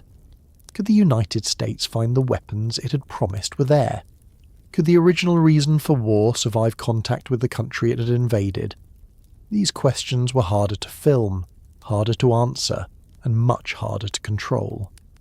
So the invasion that looked certain became the doorway into uncertainty.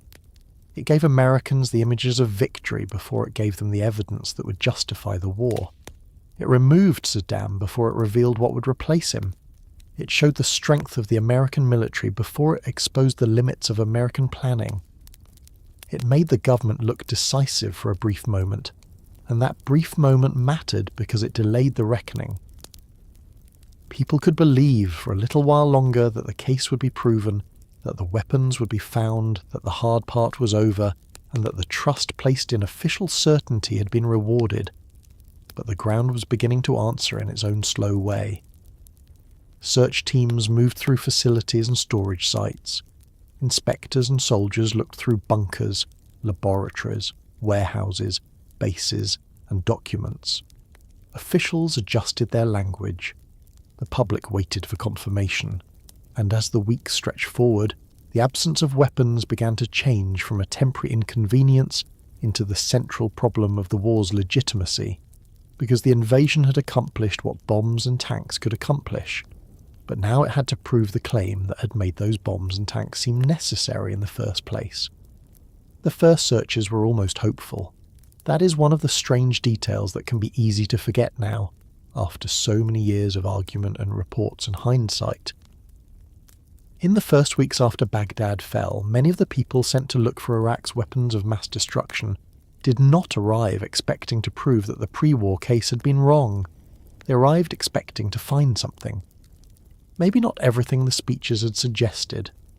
Maybe not rows of perfectly labelled warheads or warehouses full of chemical shells waiting under bright lights, but something substantial enough to explain the urgency.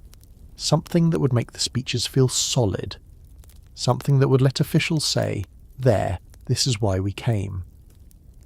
In those early days, the absence of weapons was not yet a scandal. It was a delay.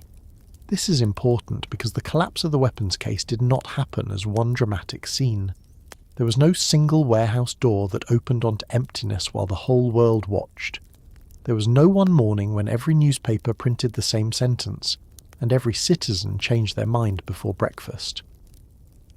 The truth arrived slowly, which made it more damaging in a different way.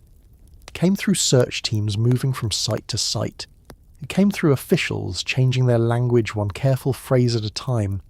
It came through inspectors saying they had found documents, equipment, suspicious traces, old remnants, possible intentions, but not the active stockpiles that had been presented as the central danger.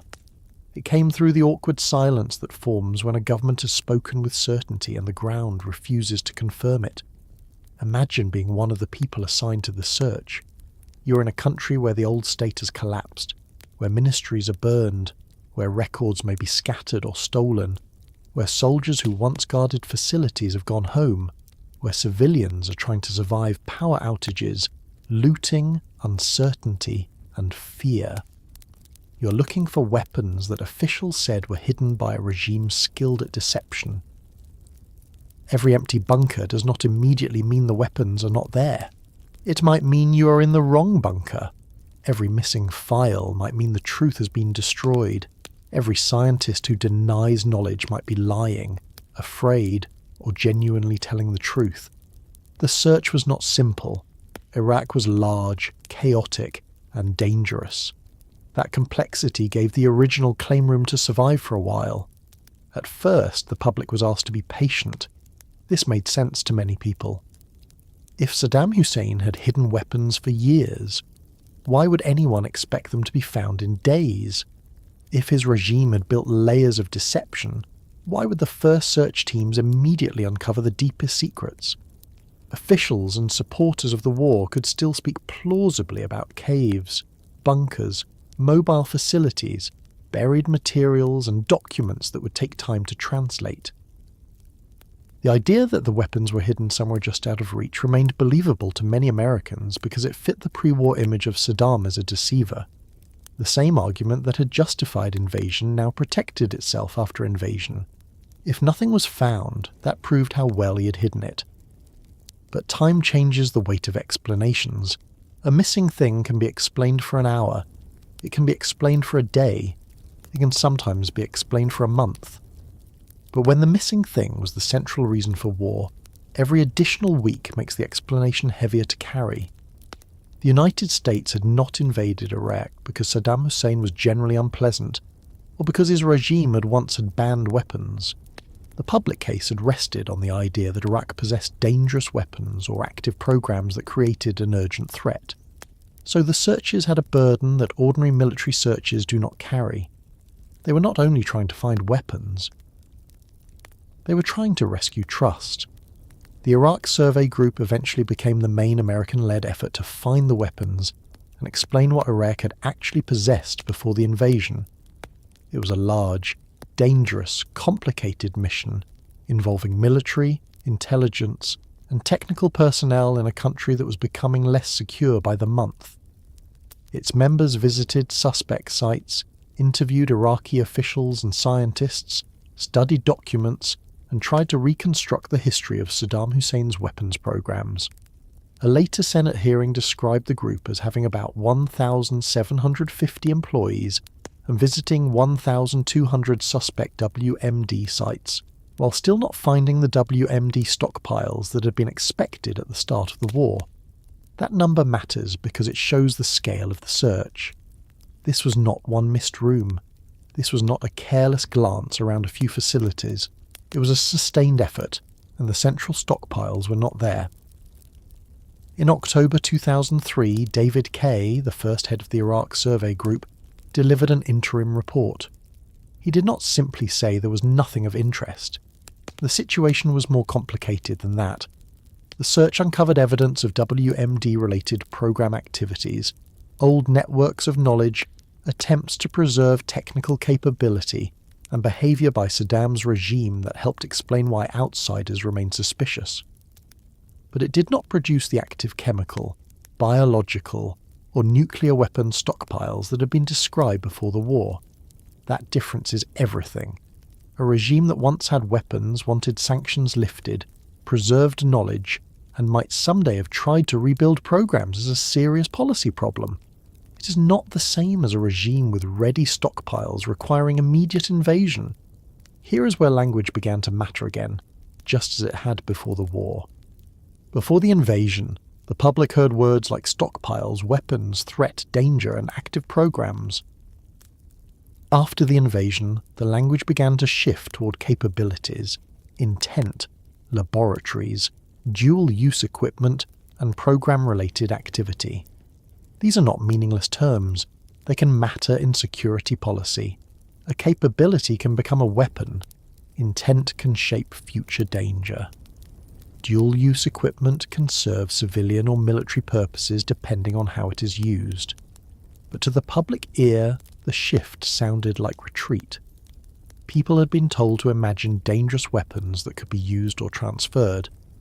Now they were being told to think about possibilities, fragments, intentions, and future risks. The original claim had been direct. The explanation was becoming technical. This is one of the ways trust breaks, through vocabulary. A citizen may not know every detail of weapons inspection, but they can hear when the words have changed. They can hear when certainty becomes nuance only after the shooting has started. They can hear when a reason that sounded urgent before the war becomes a more complicated historical argument after the war. And many Americans began to feel that if the case had been this complicated all along, it should have been presented that way from the beginning. A democracy can debate complicated risks. What it cannot do honestly is receive a simplified emergency, and then, after the emergency has produced a war, be handed the fine print. David Kay himself became part of the reckoning. In January 2004, he stepped down from the weapons search and said publicly that he did not believe Iraq had large stockpiles of chemical or biological weapons after the 1991 Gulf War. He told Reuters, "I don't think they existed," referring to the stockpiles that had been discussed before the invasion. That sentence landed heavily because Kay was not an anti-war protester standing outside the process. He had been inside the search. He had gone to Iraq expecting to find the truth, and his conclusion was not what the administration had led the public to expect. It is difficult to overstate the emotional difference between hearing criticism from someone you already disagreed with and hearing doubt from someone assigned to prove the case. Kay later told the Senate Armed Services Committee that "we were all wrong," a phrase that became one of the defining acknowledgements of the period. But even that sentence was complicated. Who was included in all? Intelligence agencies, the administration, Congress, journalists, allies, the public. The phrase spread because it was simple, but beneath it was a much harder question. Were they wrong because the intelligence problem was extremely difficult, or because the government had allowed bad intelligence to become political certainty? Were they wrong in good faith, or had evidence been selected and sharpened to support a war that some officials already wanted? That disagreement would become one of the central arguments of the Iraq era. The final version of the weapons story came more clearly through the work of Charles Duelfer, who succeeded Kay as the lead weapons inspector. The Duelfer Report, formerly the Comprehensive Report of the Special Advisor to the Director of Central Intelligence on Iraq's WMD, concluded that Saddam Hussein had ended his nuclear program in 1991, that Iraq's ability to rebuild a nuclear program had decayed over time, that Iraq had destroyed its chemical weapons stockpile in 1991, and that its biological weapons program had been abandoned in 1995. The report also found that Saddam wanted to preserve the ability to recreate WMD capabilities after sanctions ended, but that is not the same as possessing the active stockpiles used to justify the invasion. That distinction became the battlefield after the battlefield. Supporters of the war could point to Saddam's intentions, his history, his deception, and his desire to escape sanctions. Critics could point to the missing stockpiles and say the central justification had failed. Both sides sometimes talked past each other because they were answering different questions. Was Saddam Hussein dangerous? Yes. Had he once had WMD programs? Yes. Did he hope to regain strategic power after sanctions? The Duelfer report suggested he did. But did Iraq possess the active WMD stockpiles and advanced programs presented as an urgent threat in 2002 and early 2003? The answer that emerged from the search was no, and for the question of public trust, that was the answer that mattered most. The weapons that were not there created a strange kind of emptiness. Physical absence became political presence. Empty bunkers were not just empty bunkers, they became evidence in a national argument. Laboratories that did not contain what officials had implied became symbols. Old shells, degraded remnants, dual-use materials and scattered documents became contested objects because people wanted them to carry more meaning than they could honestly bear. If a rusting chemical munition from the 1980s was found, did that prove the case? If a facility could theoretically have been used for banned work, Did that justify invasion? If Saddam had the knowledge to restart programs someday, was that the same danger described to the public before the war? These questions mattered because the original case had not been built around subtle distinctions. It had been built around urgency. The nuclear claims were especially damaging as they unravelled. The image of a nuclear Iraq had been one of the strongest parts of the fear. It did not require technical expertise to understand. A nuclear weapon in the hands of Saddam Hussein, or passed somehow to terrorists, was the worst-case scenario that made every other argument feel heavier.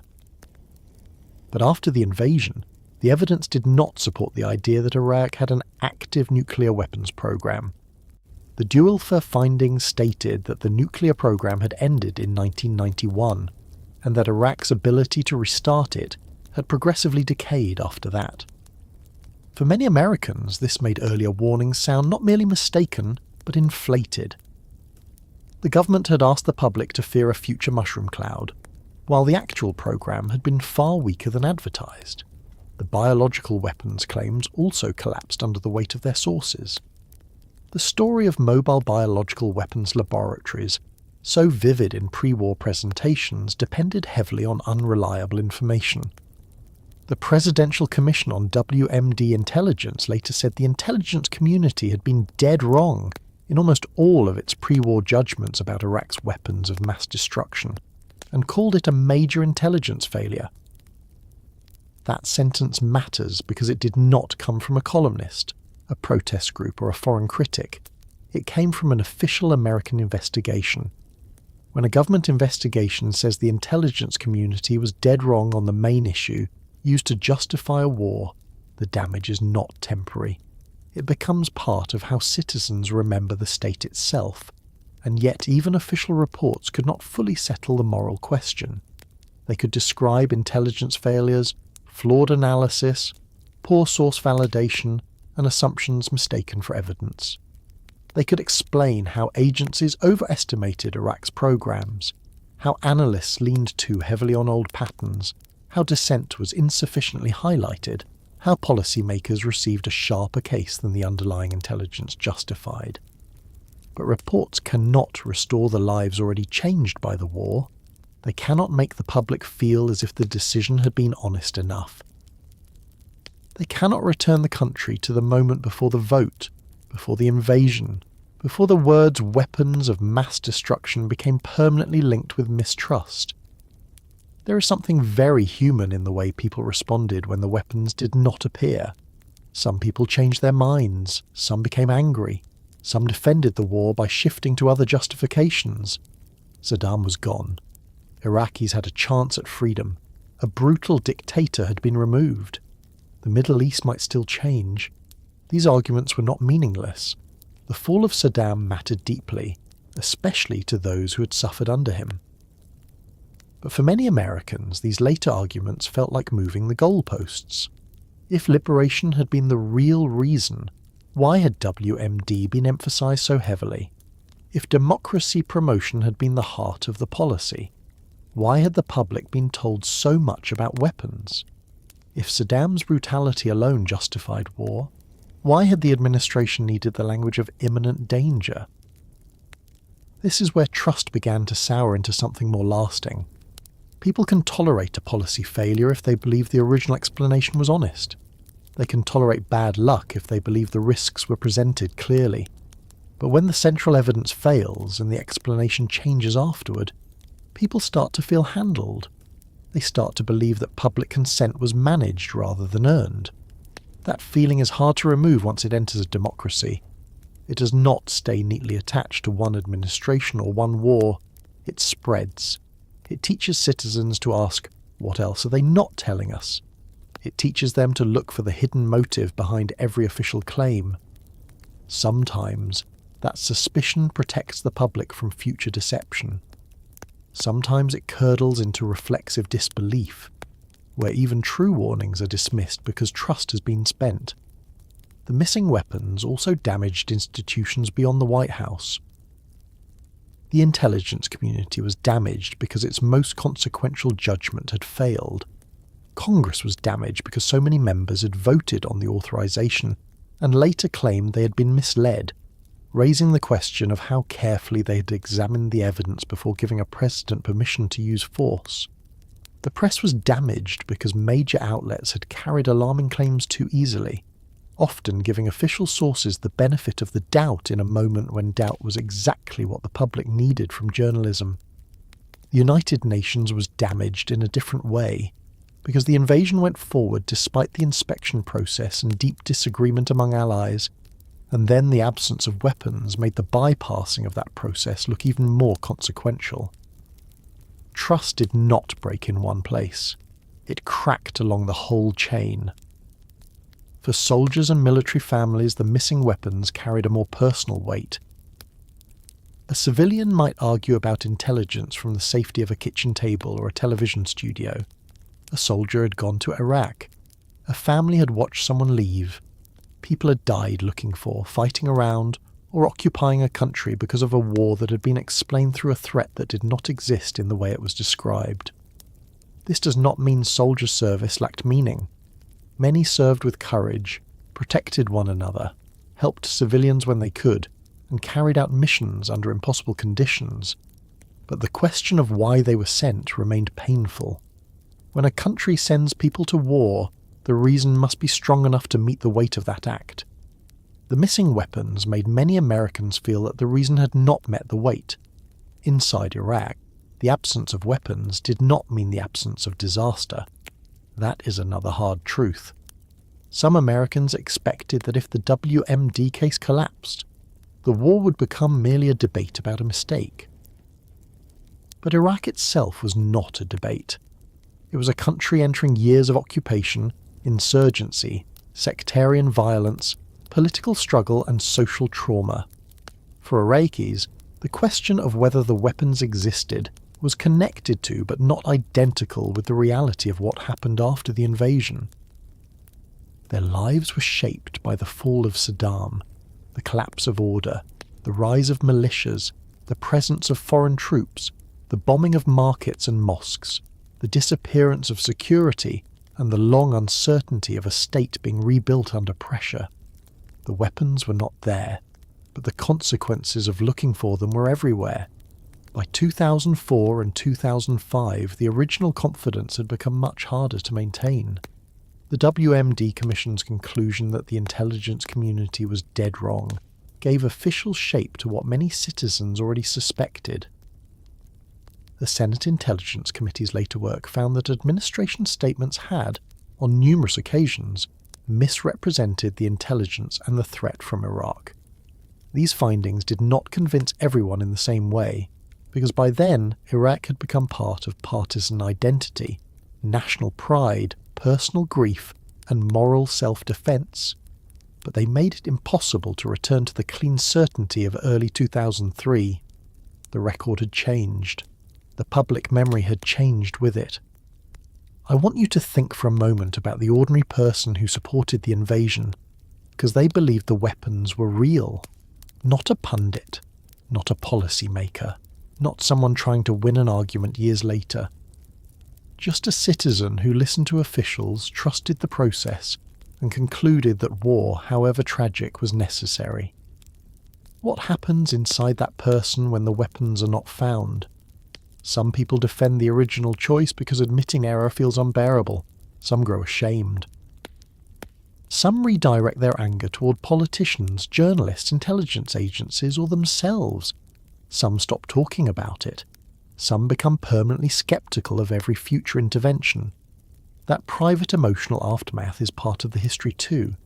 A democracy is not only damaged in institutions, it is damaged in the minds of citizens who feel they were asked to believe something that was not true. The story of the missing weapons is sometimes told as if it were a simple punchline. They said there were WMDs, and there were not. But the deeper lesson is more serious. The United States did not go to war because of one bad sentence. It went to war after a whole system turned uncertainty into public certainty. Intelligence agencies carried forward assumptions from the past. Policymakers favoured interpretations that supported urgency. Journalists amplified claims in an atmosphere of fear. Congress gave authority under pressure. Citizens trusted officials because the stakes seemed too high not to. When the weapons failed to appear, the failure belonged to the system as much as to any individual person. And that is why the absence mattered so much. Empty space can accuse. A warehouse without stockpiles can become louder than a speech. A report saying no active program existed can echo longer than the press conference that promised danger. The weapons that were not there became the centre of the war's meaning because they revealed that the most important claim had been less solid than the public was told. They turned victory into suspicion. They turned the fall of a dictator into a question about honesty. They turned the phrase national security into something many Americans would hear afterward with a small tightening in the stomach. By the time the country fully absorbed that the stockpiles were not going to be found, Iraq had already moved into another phase. The debate over the reason for the war did not stop the war from continuing. American forces remained. Iraqi politics became more unstable. Armed resistance grew. The occupation produced new decisions that would deepen the crisis, decisions about the Iraqi army, the Ba'ath Party, reconstruction, prisons, raids, and the management of a society whose old order had been destroyed faster than a new one could be built. The missing weapons had broken the central promise of the invasion, but the long war was only beginning to show what that broken promise would cost. The war that looked certain became a war of small uncertainties. That is one of the hardest turns to understand from a distance. The invasion had been filmed as movement, as speed, as American units crossing desert roads and entering Baghdad, as statues coming down, and officials explaining that the main military phase had ended. But the long war did not look like that. It did not have one clear line on a map. It did not offer the public one simple object to watch. It appeared in roadside bombs, in power outages, in missing police, in angry crowds, in sectarian rumours, in soldiers kicking in doors at night, in families waiting at checkpoints, in interpreters becoming targets, in reconstruction projects that could not be protected, and in the strange daily confusion of a country whose old state had been destroyed before a new one could stand. The United States had prepared for an invasion. It had not prepared in any serious enough way for the society that would exist the morning after invasion. That sentence sounds simple, but it holds much of the tragedy. It is one thing to defeat an army. It is another thing to keep the lights working, secure weapons depots, pay civil servants, reopen schools, protect hospitals, manage local politics, stop revenge killings, rebuild courts, train police, understand tribal networks, understand religious authority, and persuade millions of people that foreign soldiers in their streets are temporary guardians rather than permanent occupiers. The first task belongs mostly to the military. The second belongs to a whole civilization of planning. Iraq needed the second immediately, and the United States discovered too late that it had not built enough of it. The first visible sign was looting. After Saddam Hussein's regime collapsed, government buildings, ministries, museums, offices, and military facilities were stripped or burned. Some of the looting was ordinary theft by desperate people. Some of it was political revenge. Some of it was organised criminal opportunity. Some of it was the release of decades of fear against the symbols of the state that had ruled through terror. But whatever its causes, the effect was immediate. Iraqis saw that the old order was gone, and the new authority could not protect basic public life. For people living in Baghdad, this was not a symbolic failure.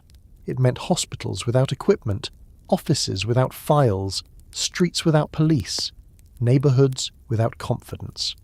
A foreign army had overthrown the government, but it had not replaced the government's most basic function, keeping public order. Then came the decisions that would shape the occupation for years. In May 2003, the Coalition Provisional Authority issued Order No. 1, the policy known as de-Ba'athification. It removed the Ba'ath Party's senior structures and leadership from positions of authority in Iraqi public life. In principle, this made sense to many Iraqis who had suffered under Saddam's party state. The Ba'ath Party was not just a political club. It had been one of the main instruments of privilege, fear, surveillance, and control. But in practice, party membership in Saddam's Iraq had not always meant ideological loyalty. For many teachers, engineers, administrators, and professionals, joining the party had been a requirement for employment or advancement. A policy intended to remove the old regime from power also risked removing people who knew how ministries, schools, universities, and basic institutions worked. The official order described the policy as eliminating the party's structures and removing leadership from authority. But on the ground, it became part of a wider collapse of administrative experience. A few days later came an even more consequential act.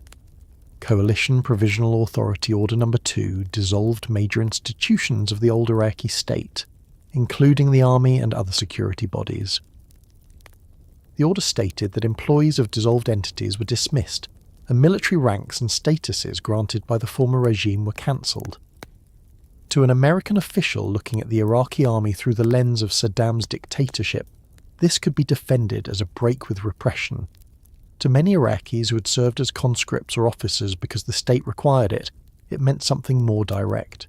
They had no job, no salary, no status, and in many cases no place in the new Iraq. Hundreds of thousands of armed or militarily trained men were suddenly cut loose into a country full of unsecured weapons and rising humiliation. This is one of those moments in history where an administrative order becomes a human event. On paper, a ministry is dissolved.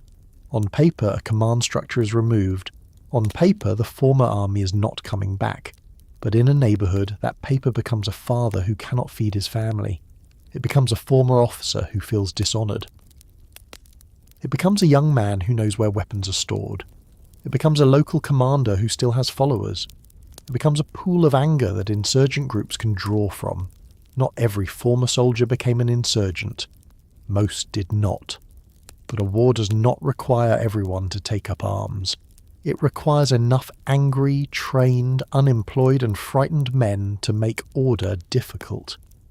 Iraq had more than enough. At the same time, the occupation was trying to rebuild from above. The Coalition Provisional Authority, led by L. Paul Bremer, became the temporary governing authority in Iraq. This meant American officials were making decisions about laws, institutions, reconstruction, budgets, and political transition in a country whose language, history, and local power structures, many of them only partly understood. Some worked sincerely and intensely. Some were competent. Some were not. Many were operating under impossible time pressure. But even sincere effort can fail when the basic conditions are wrong. Electricity remained unreliable. Unemployment was high. Security deteriorated. Iraqis who had welcomed Saddam's fall began asking why the country still felt so unstable. The United States had promised liberation, but liberation without security quickly becomes another kind of fear. By the summer of 2003, the conflict was changing shape. American officials at first resisted the word insurgency, because naming a problem can make it feel larger and more permanent. It was easier to describe attackers as remnants of the old regime, dead-enders, criminals, or foreign terrorists. Some were exactly that. Former Ba'athists did participate. Criminal networks grew. Foreign jihadists entered. But the violence was not one thing. It was a gathering field of motives. Nationalists who resented occupation. Former soldiers who wanted revenge or income. Islamists who saw the war as a chance to bleed the United States. Local groups defending neighbourhoods, smuggling routes, clerics, families or ambitions. Men who planted bombs for ideology, for money, for fear, or for all three at once.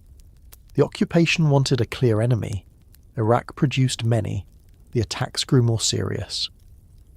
On August 19, 2003, a truck bomb struck the United Nations headquarters at the Canal Hotel in Baghdad, killing more than 20 people, including the UN envoy Sergio Vieira de Mello. This was a warning.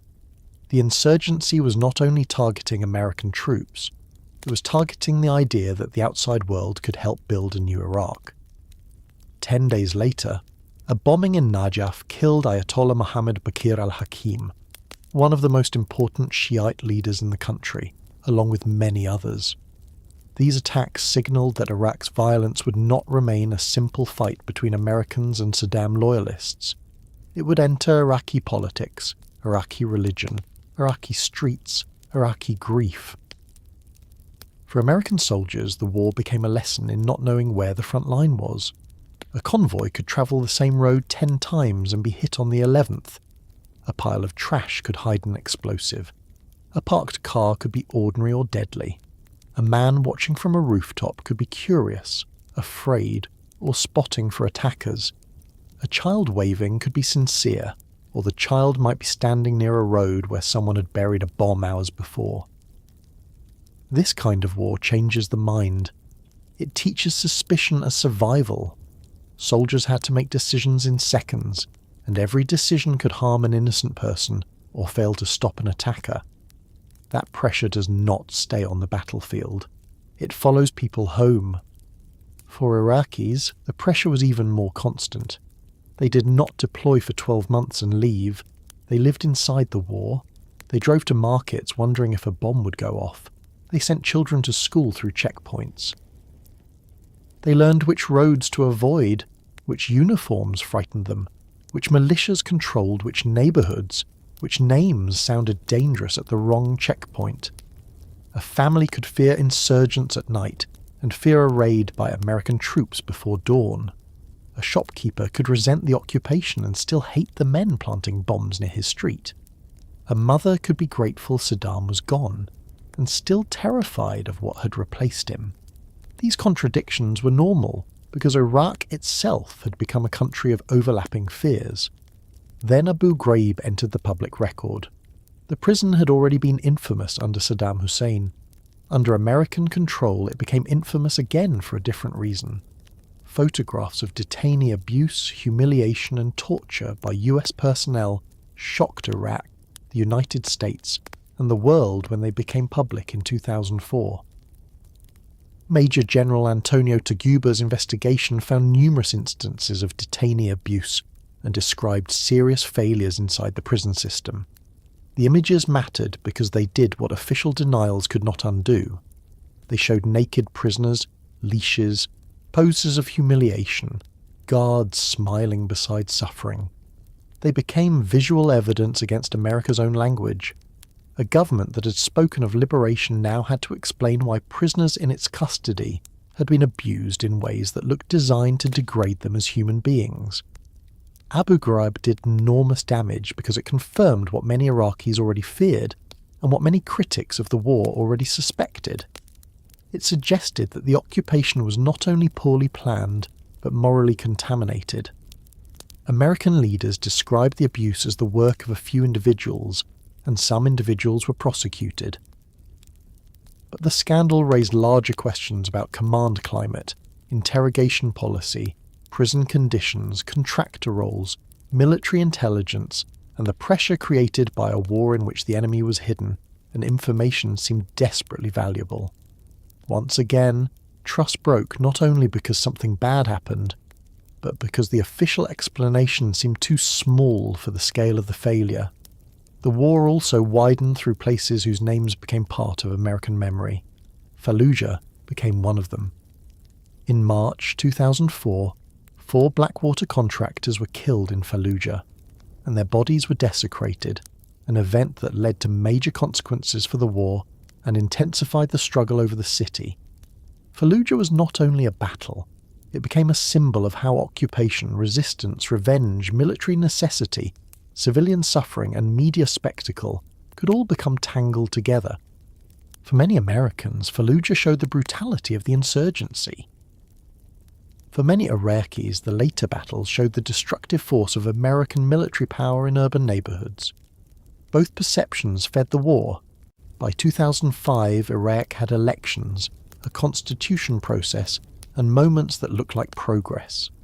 Images of Iraqis holding up ink-stained fingers after voting became powerful symbols. Those images mattered. They showed real courage. Many Iraqis risked death to participate in politics after decades of dictatorship. But elections did not erase the violence. In some ways, they revealed the depth of Iraq's divisions. Political identity often followed sectarian, ethnic and party lines. Sunni Arabs, Shiites, Kurds, secular groups, religious parties, militias, exiles, tribal leaders, and foreign powers all had stakes in the new order. Democracy did not enter an empty room. It entered a room full of trauma, memory, revenge, and fear. The breaking point came in 2006. On February 22nd, the Al-Askari shrine in Samarra, one of the most important Shiite holy sites, was bombed. The attack did not kill large numbers at the site itself, but it unleashed a wave of sectarian violence across Iraq. The shrine's destruction became a trigger for retaliation, death squads, mosque attacks, neighbourhood cleansing, and killings that moved the country closer to civil war. Later accounts of the shrine's reconstruction noted how the 2006 bombing had triggered sectarian violence and marked a terrible turning point in Iraq's fragile recovery. This was the long war at its worst. Not the clean military problem imagined in early 2003, but a social unravelling. Bodies appeared in streets, families fled mixed neighbourhoods, militias infiltrated police and government institutions, names, accents, identity cards, and addresses could become matters of life and death. Baghdad, once a mixed city in many areas, began to harden into separated zones. Concrete blast walls rose. The war became physical architecture. Streets changed.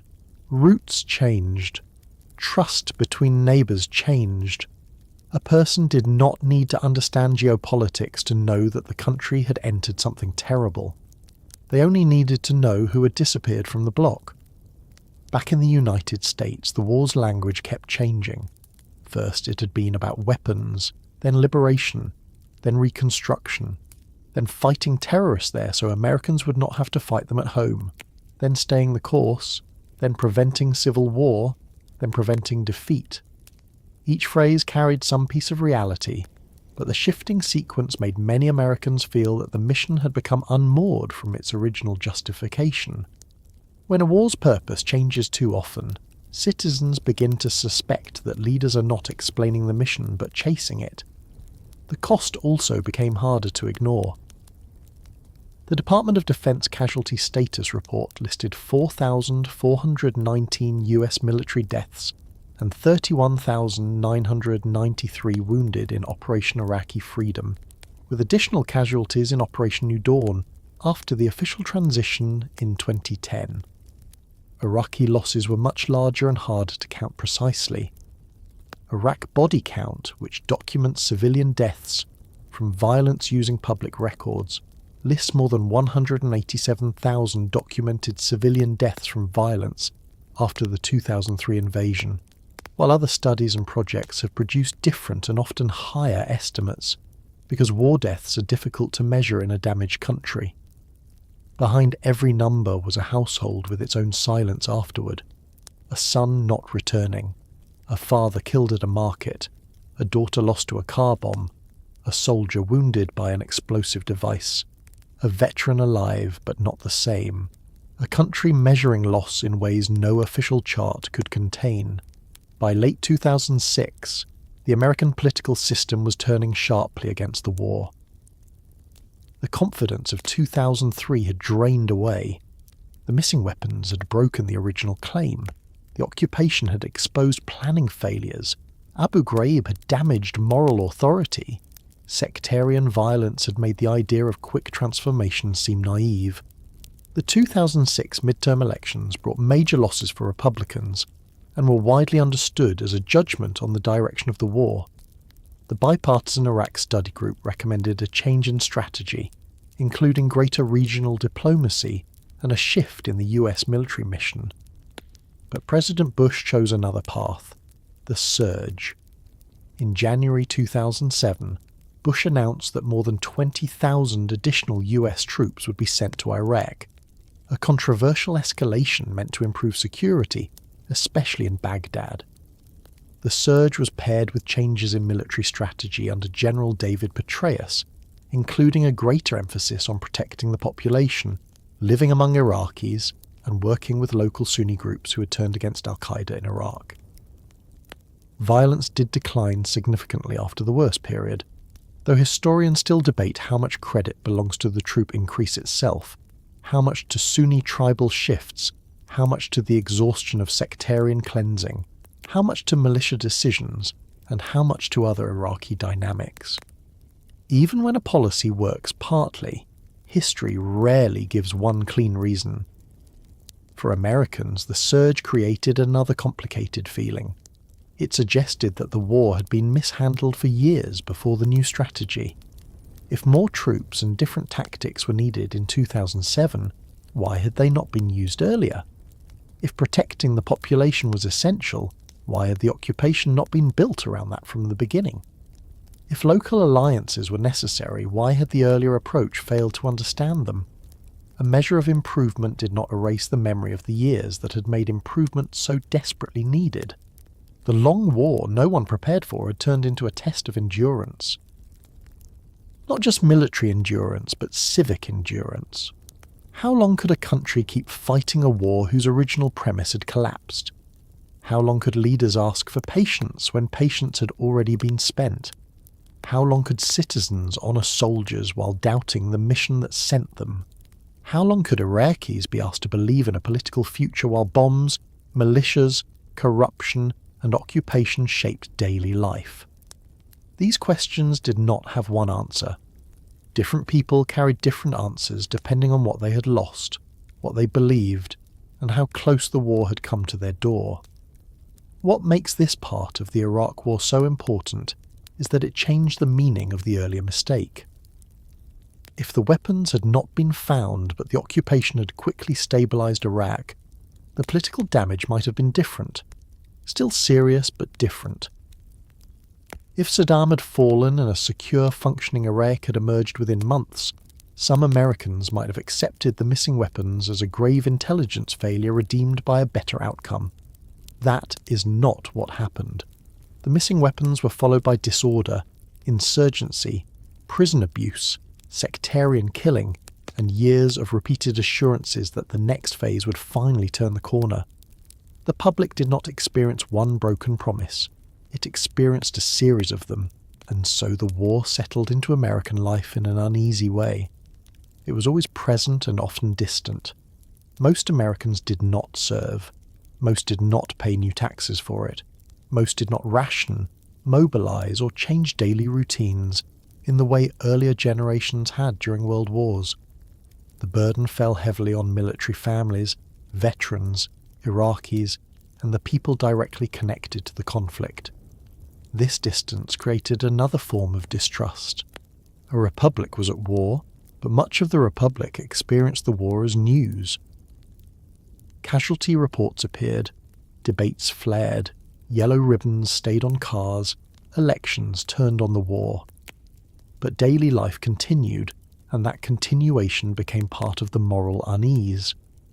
By the time violence began to decline from its worst levels, the trust had already been damaged in ways that could not be repaired by improved statistics. People had watched confident officials be wrong about weapons. They had watched a short war become a long occupation. They had watched the language of liberation coexist with images from Abu Ghraib. They had watched Iraq approach civil war while leaders insisted progress was being made. They had watched the mission change words so many times that even supporters had to work harder to explain what victory meant. The long war did not only kill and wound, it taught a generation to hear official certainty as something that needed to be inspected closely. And while Iraq continued to struggle through its own future, the American home front was changing as well. Living rooms, college campuses, military towns, newspaper offices, campaign rallies, and family dinner tables became places where the war was argued over and remembered differently. Some people grew furious, some grew quiet, some defended the war to the end, some apologized for supporting it, some veterans returned to a country that wanted to thank them, without always wanting to understand what had been asked of them. The war had moved from the desert into American political identity, and once it entered that place, it would not leave easily. The anger at home did not arrive like a riot. That is important to understand. It did not begin with one single day when the whole country turned at once and said, "No more." It moved more quietly than that, through kitchens and break rooms and school parking lots, through military towns where yellow ribbons had stayed on cars long after the first certainty had faded, through college campuses where students who had been in middle school on September 11th were now old enough to vote, through churches praying for soldiers and for peace at the same time, through families who learned not to bring up the war at dinner because the conversation always ended badly. The home front did not simply explode. It tightened. It grew tired. It grew suspicious. It began listening to official statements with a new kind of restraint, not always shouting back, but no longer receiving them the way it once had. At the beginning, support for the war had been real. That should not be erased, because erasing it makes the later anger harder to understand. Many Americans believed the government. Many believed Iraq had weapons of mass destruction. Many believed Saddam Hussein was tied closely to terrorism. Many believed wrongly that Saddam had some role in the September 11th attacks. Pew Research Center, looking back 20 years after the invasion, found that pre-war support rested in part on those false beliefs, especially beliefs about WMD terrorism and Saddam's supposed connection to 9/11. That is one of the most painful facts in this story, because it means the anger that came later was not simply anger at leaders. It was also anger at having believed, or nearly believed, or stayed silent while others believed. Before the invasion, there had been protest.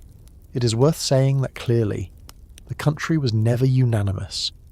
Around the world on February 15th, 2003, millions of people marched against the coming war, with demonstrations in hundreds of cities, one of the largest coordinated protest days in modern history. In the United States, protesters filled streets in New York, San Francisco, Washington, and other cities. Some were lifelong activists, some were students, some were veterans from earlier wars, some were religious people who opposed the invasion on moral grounds, some were immigrants, Arab Americans, Muslim Americans, and people with family in the region who heard the language of war differently than most television viewers did. They carried signs, stood in winter weather, argued with police, called senators, wrote letters, and tried to slow a machine that already seemed to be moving faster than ordinary citizenship could stop. But protest before a war is a strange kind of loneliness when the war happens anyway. People who opposed the invasion from the beginning were sometimes treated as if they had been unrealistic, unpatriotic, naive, or unwilling to face danger. Then, as the weapons failed to appear and the occupation worsened, many of those same people experienced a bitter kind of vindication that did not feel like victory at all. Being right about a disaster does not protect you from living inside the disaster. It does not bring back the dead. It does not erase the damage. It does not make the country suddenly wise. It only leaves behind the question that anti-war movements often carry for decades. If so many people warned against this, why did the warning not matter? For people who had supported the war, the emotional path was different. Some remained convinced that removing Saddam Hussein was worth the cost. Some believed the intelligence failure was real but understandable. Some believed the media had exaggerated the negative story once the war became difficult. Some shifted their reasoning from weapons to democracy to counter-terrorism, from counter-terrorism to preventing defeat. But many others became quietly uncomfortable. They did not necessarily announce it. They did not always march. They did not always change party registration. They simply stopped defending the war as easily as they once had. A person who had repeated the phrase weapons of mass destruction in 2003 might, by 2005, avoid the subject. A person who had trusted Colin Powell's United Nations speech might feel embarrassed watching clips of it later. A person who had believed the invasion would make America safer might start asking why the news from Iraq seemed only to get worse. This is one of the deepest changes in the home front. The anger was not only ideological, it was personal. It lived inside people who felt that their trust had been used. In a democracy, citizens know they cannot examine classified intelligence themselves. They cannot inspect every source, every satellite image, every intercepted call. They rely on a chain of people: presidents, cabinet officials, intelligence agencies, congressional committees, newspapers, television networks, experts. When that chain fails on the question of war, the citizen is left with a humiliation that is hard to name. They did what democracy asked them to do. They listened, weighed, trusted, argued, voted, or accepted the decision. Then the central reason for the decision dissolved. That leaves a mark. The press faced its own reckoning. Major outlets had helped carry the case for war into respectable public life, often through stories sourced to officials or unnamed intelligence figures. After the invasion, and especially after the weapons were not found, media criticism became part of the national anger. People asked why claims had not been challenged harder before the war, why dissenting experts had not been given more space, why official warnings had appeared so often above the fold and so confidently on television. By 2007, Pew found that public confidence in descriptions of Iraq from both the military and the press had fallen sharply. Among independents, confidence in military portrayals of the war fell from 83% at the start of the war to 39%, and confidence in press reports fell from 81% to 34%. Those numbers show something more than ordinary media fatigue. They show a public that no longer knew which institution deserved belief. There was also a strange split in American life between visible support for troops and growing doubt about the mission. This was not a small thing. The country had learned from Vietnam that soldiers should not be blamed for the war they were sent to fight. Support the troops became one of the central phrases of the Iraq era. It appeared on magnets, bumper stickers, church signs, speeches, school assemblies, and airport greetings. Many people meant it sincerely. They wanted soldiers to come home alive. They wanted veterans treated with respect. They wanted military families to know they were not forgotten. But the phrase also became a shield around harder questions. What did supporting the troops require if the mission itself was failing? Did it mean continuing the war so their sacrifices would not be wasted? Or did it mean ending the war so more lives would not be spent on a mistake? The same phrase could lead two people to opposite conclusions. Military families carried the war differently from most of the country. For them, Iraq was not an issue on television. It was a deployment calendar.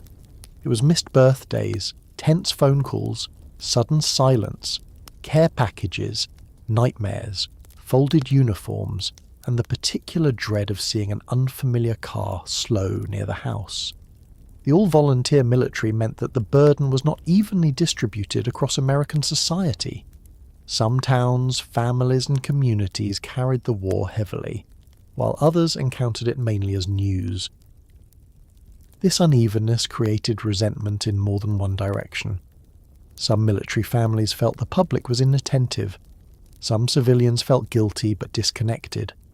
Some veterans came home to applause at airports and confusion everywhere else.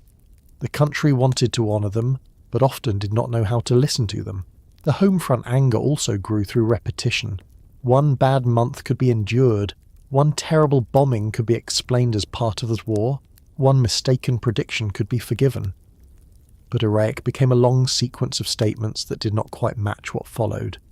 Officials said progress was being made, then violence worsened. Officials said the insurgency was in its last throes, then bombings continued.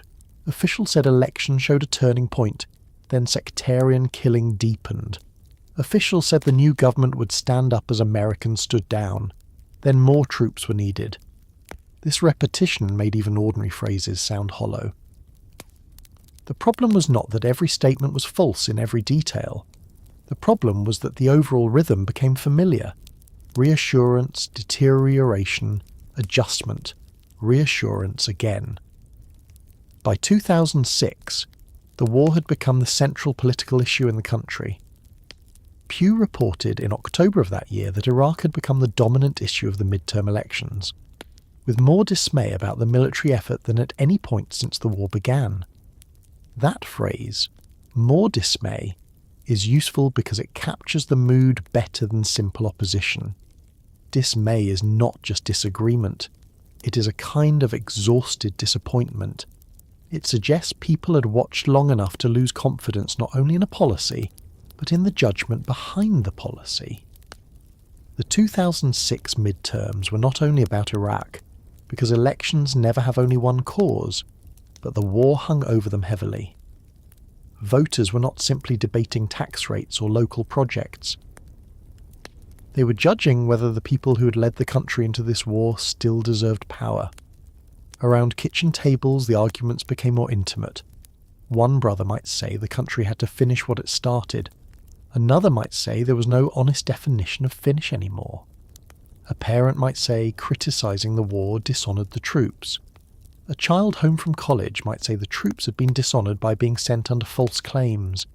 A veteran might sit quietly while people who had never been to Iraq argued loudly about what Iraqis wanted. These scenes rarely appear in official histories, but they matter because they are how wars enter national memory, not only through laws and casualty reports, but through family conversations that leave small scars. People remember who supported what. They remember who apologised and who never did. They remember who changed the subject. The anger also moved through popular culture. Late-night comedians, documentary filmmakers, musicians, novelists and television writers began treating the war not as a solemn national mission, but as a source of absurdity, grief and distrust. Films and documentaries revisited the case for war, the treatment of detainees, the experience of soldiers, and the failures of reconstruction. Comedy found the gap between official language and lived reality. That kind of cultural shift matters because it changes what can be said in public without sounding extreme. In 2003, suggesting that the war was built on false pretenses could get a person dismissed in many mainstream settings. A few years later, skepticism was no longer marginal. It had become part of the common air. The internet also changed the home front. This was not yet the social media world of later years, but it was already different from Vietnam, different from the Gulf War, different from any previous American conflict. Blogs, independent news sites, forums, email chains, and early online video gave citizens ways to challenge official narratives and mainstream coverage. Soldiers and civilians could post from closer to the war, though not always safely or fully. Critics could circulate documents and clips. Supporters could organise arguments just as quickly. Rumours travelled faster too. The war became a training ground for a new kind of public distrust, one that did not wait for the evening news to tell it what to think. That had democratic value, but it also taught people to live inside competing realities. There was another form of anger, quieter still, directed at the ordinary continuation of American life. The Iraq War was expensive, but most Americans were not asked to pay for it through an immediate shared sacrifice. There was no draft, no rationing, no war bonds shaping daily life in the old style. People could oppose the war, support it, ignore it, or half follow it while continuing their routines. Shopping malls stayed open. Sports seasons continued. New phones appeared. Housing markets rose and then later fell for reasons that seemed separate. For some observers, this distance felt morally wrong. A country was at war, but the war did not feel like a national burden. It felt like a burden carried by a small part of the population and watched by the rest. That distance created a strange loneliness for veterans returning from Iraq. They came back from a place where every road could matter, every rooftop could matter, every piece of trash could matter, into a country where many people wanted to say thank you and then return to ordinary topics. Some veterans supported the war, some opposed it. Some did not want to be used by either side. Many wanted the country to understand that Iraq was not an abstraction. It was heat, dust, fear, boredom, jokes, loss, loyalty, anger, confusion, and the impossible closeness of people who had survived together. The public often flattened them into symbols: hero, victim, warrior, broken man, patriot, anti-war witness. But veterans were human beings, and the war did not fit neatly inside any one of those words. As the war dragged on, public opinion shifted more clearly. Pew's survey history shows that in the first 2 years of the conflict, clear majorities backed the decision to use force. But by February 2008, 54% said the United States had made the wrong decision, while 38% said it was right. That movement is not just a statistic. It is millions of private reversals, millions of people moving from confidence to doubt, from doubt to opposition, from opposition to anger, or from support to a more defensive kind of support. It is also the story of younger Americans coming of age with Iraq as one of their first lessons in government. For them, the lesson was not that leaders sometimes make mistakes. That would have been ordinary. The lesson was that leaders could sound completely certain about war and still be wrong in the most consequential way. The 2008 presidential campaign turned that lesson into politics. Barack Obama's rise was connected to many things, but his early opposition to the Iraq War gave him a powerful contrast with rivals who had supported the authorization. In March 2008, on the 5th anniversary of the war, Obama spoke near Fort Bragg and argued that ending the Iraq War was necessary to address broader national security priorities. That argument worked because it met a public mood that had changed. The anger was no longer only about whether the invasion had been justified. It was about opportunity cost. What had Iraq prevented America from doing elsewhere? What had it done to the military? What had it done to alliances? What had it done to the ability of citizens to believe future warnings? And yet the anger never became simple, because the war itself never became simple. Saddam Hussein really had been a brutal dictator. Iraqis really did vote in elections. Some Iraqis really were grateful he was gone. American troops really did fight bravely. The surge really did coincide with a decline in violence from the worst levels. Al-Qaeda in Iraq really was vicious. Iran really did gain influence. The old regime really had committed crimes. All of that was true. But those truths did not erase the broken trust at the beginning. They made the argument harder, not easier. A citizen could believe Saddam was evil and still believe the war was sold dishonestly. A veteran could take pride in service and still doubt the policy. An Iraqi could be glad Saddam was gone and still condemn the invasion and occupation. Mature historical memory has to hold those things together without forcing them into one clean verdict too quickly. The home front turned quietly angry because Americans began to understand that the Iraq War had changed the meaning of official certainty. After Iraq, when leaders spoke about intelligence, some citizens heard echoes. When officials warned about threats abroad, people asked whether the evidence was being stretched. When newspapers reported anonymous national security claims, readers wondered who was leaking and why. When politicians used the language of freedom, democracy and security, many listeners looked for the hidden cost. This was not always healthy. Distrust can protect a democracy, but it can also poison it. Once people assume every official claim is manipulation, even truthful claims struggle to survive. That is one of the long-term injuries of the Iraq War. It did not merely produce skepticism. It helped produce a country where skepticism and cynicism became harder to separate. By the late years of the Bush administration, the anger had settled into the background of American politics. It was in approval ratings. It was in congressional hearings. It was in memoirs and documentaries. It was in the way Democrats talked about judgment and Republicans argued about resolve. It was in the silence of people who no longer wanted to defend what they had once supported. It was in the bitterness of those who had marched before the war and felt ignored. It was in the guarded faces of military families watching another deployment approach. It was in the questions asked of every presidential candidate. What did you believe then? What do you believe now? And why should anyone trust your answer? That question, why should anyone trust your answer, is where this story has been heading from the beginning. The Iraq War did not invent American distrust. Vietnam had done enormous damage before it. Watergate had done its own damage. So had assassinations, surveillance scandals, economic failures, and earlier disappointments. But Iraq renewed distrust for a new century. It taught cable news viewers, internet users, young voters, soldiers, parents, and politicians that the machinery of a modern democracy could still move toward war on claims that later failed. It taught them that bipartisan support did not guarantee wisdom. It taught them that respectable newspapers could amplify weak evidence. It taught them that intelligence could be wrong, and that wrong intelligence could become public certainty when fear made the country receptive. The anger at home was quiet because it had nowhere simple to go. It could vote out a party, but that did not undo the war. It could blame a president, but Congress had voted too. It could blame the media, but millions had believed the coverage. It could blame intelligence agencies, but policymakers had chosen how to use the intelligence. It could blame fear after September 11th, but fear had been real.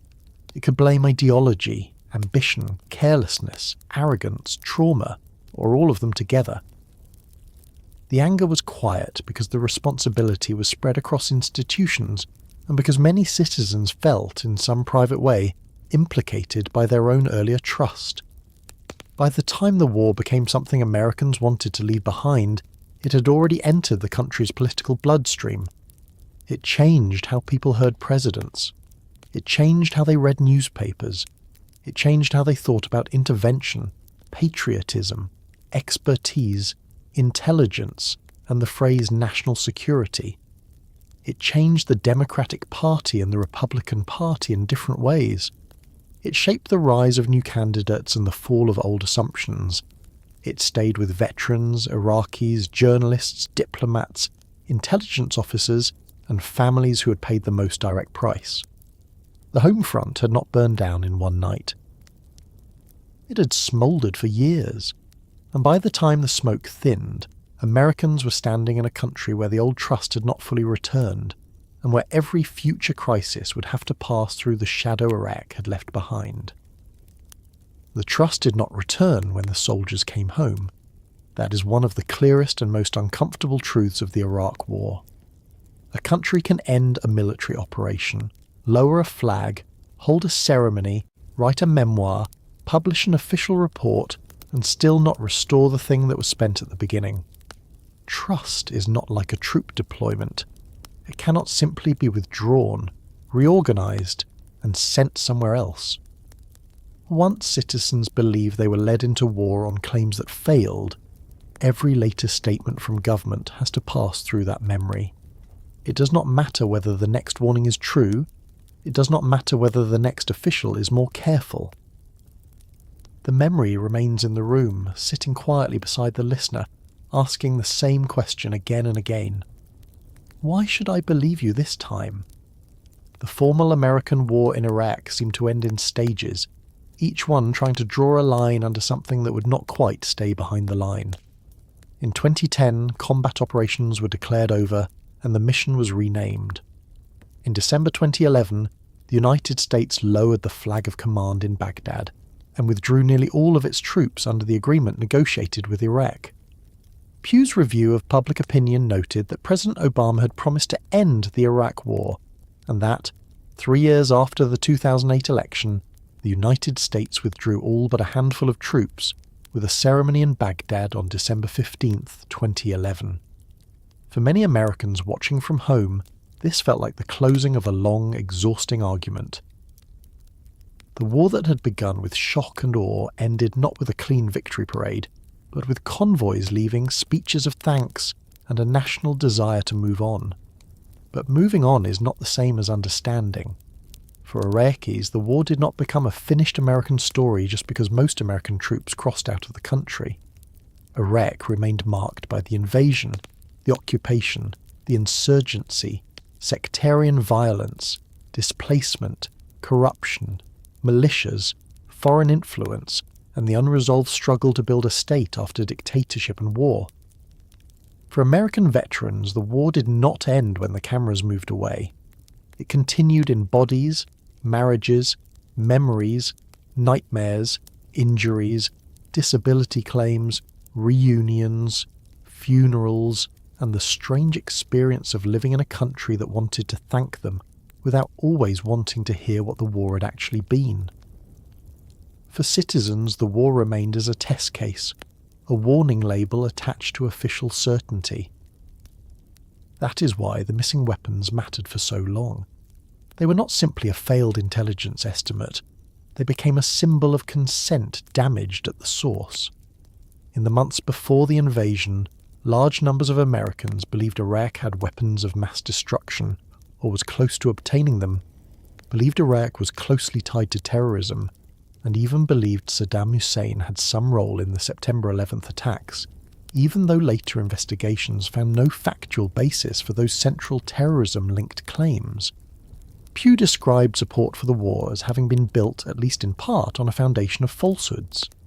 That sentence is severe because it does not merely say the public was mistaken, it says the mistake was politically important. It helped make war possible. The collapse of that foundation changed how millions of Americans listened to power. After Iraq, a president could not stand before the country and speak about intelligence in the same atmosphere of trust that existed after September 11th. A Secretary of State could not bring photographs, diagrams, or intercepted conversations to the world stage without people remembering Colin Powell at the United Nations. A newspaper could not cite anonymous officials about a foreign threat without some readers wondering whether they were watching another case being built in the shadows. A member of Congress could not say, "I have seen the intelligence," without voters wondering whether seeing the intelligence had meant enough the last time. Iraq turned national security language into something many citizens began to handle with gloves. This did not mean Americans became wise in a simple way. Distrust is not the same as wisdom. Sometimes distrust protects a democracy. It slows the rush to war. It forces evidence into the open. It makes citizens ask sharper questions about who benefits, who pays, who is heard, and who is ignored. But distrust can also become a habit so strong that it refuses to distinguish between a lie and an error, between secrecy that protects lives and secrecy that protects officials, between expertise that deserves scrutiny and expertise that deserves attention. The Iraq War helped create both kinds of skepticism. It created necessary skepticism, and it helped deepen a more corrosive cynicism that would later spread far beyond foreign policy. The numbers tell part of that story, though not all of it. Public trust in the federal government had already fallen badly after Vietnam, Watergate, and the crises of the 1970s, long before the Iraq War. In 1958, according to Pew's long-running trust data, 73% of Americans said they trusted the government in Washington to do what is right just about always or most of the time. Trust eroded during Vietnam and Watergate, briefly rose after September 11th, and then declined again in the wake of the Iraq War and the financial crisis. Since 2007, the share saying they trust the federal government always or most of the time has never been higher than 30%. Iraq did not start the collapse by itself, but it became one of the strongest reasons the collapse felt justified. Think about the timing. After September 11th, trust rose because Americans were frightened and united, and because in moments of danger people often want to believe the government can protect them. Then came Iraq. Then came the missing weapons. Then came Abu Ghraib. Then came the long occupation. Then came the financial crisis. Then came more years of partisan division, institutional failure, and competing media worlds. By the time Pew measured trust near historic lows in 2025, the Iraq War had become part of a long chain of disappointment, not the only link, but one that many Americans still recognized instantly. It taught the country that the government could be confident, bipartisan, media amplified and wrong on the most serious question a state can ask of its people. The Iraq War also changed the meaning of expertise. Before the war, many Americans believed that serious people in serious rooms had access to better information and therefore better judgment. After the war, that belief became harder to maintain. The problem was not that expertise disappeared.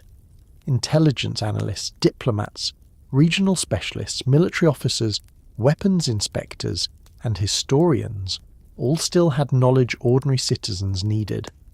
The problem was that the public had seen expertise filtered through politics and presented as certainty. It had seen dissenting expertise pushed aside or softened.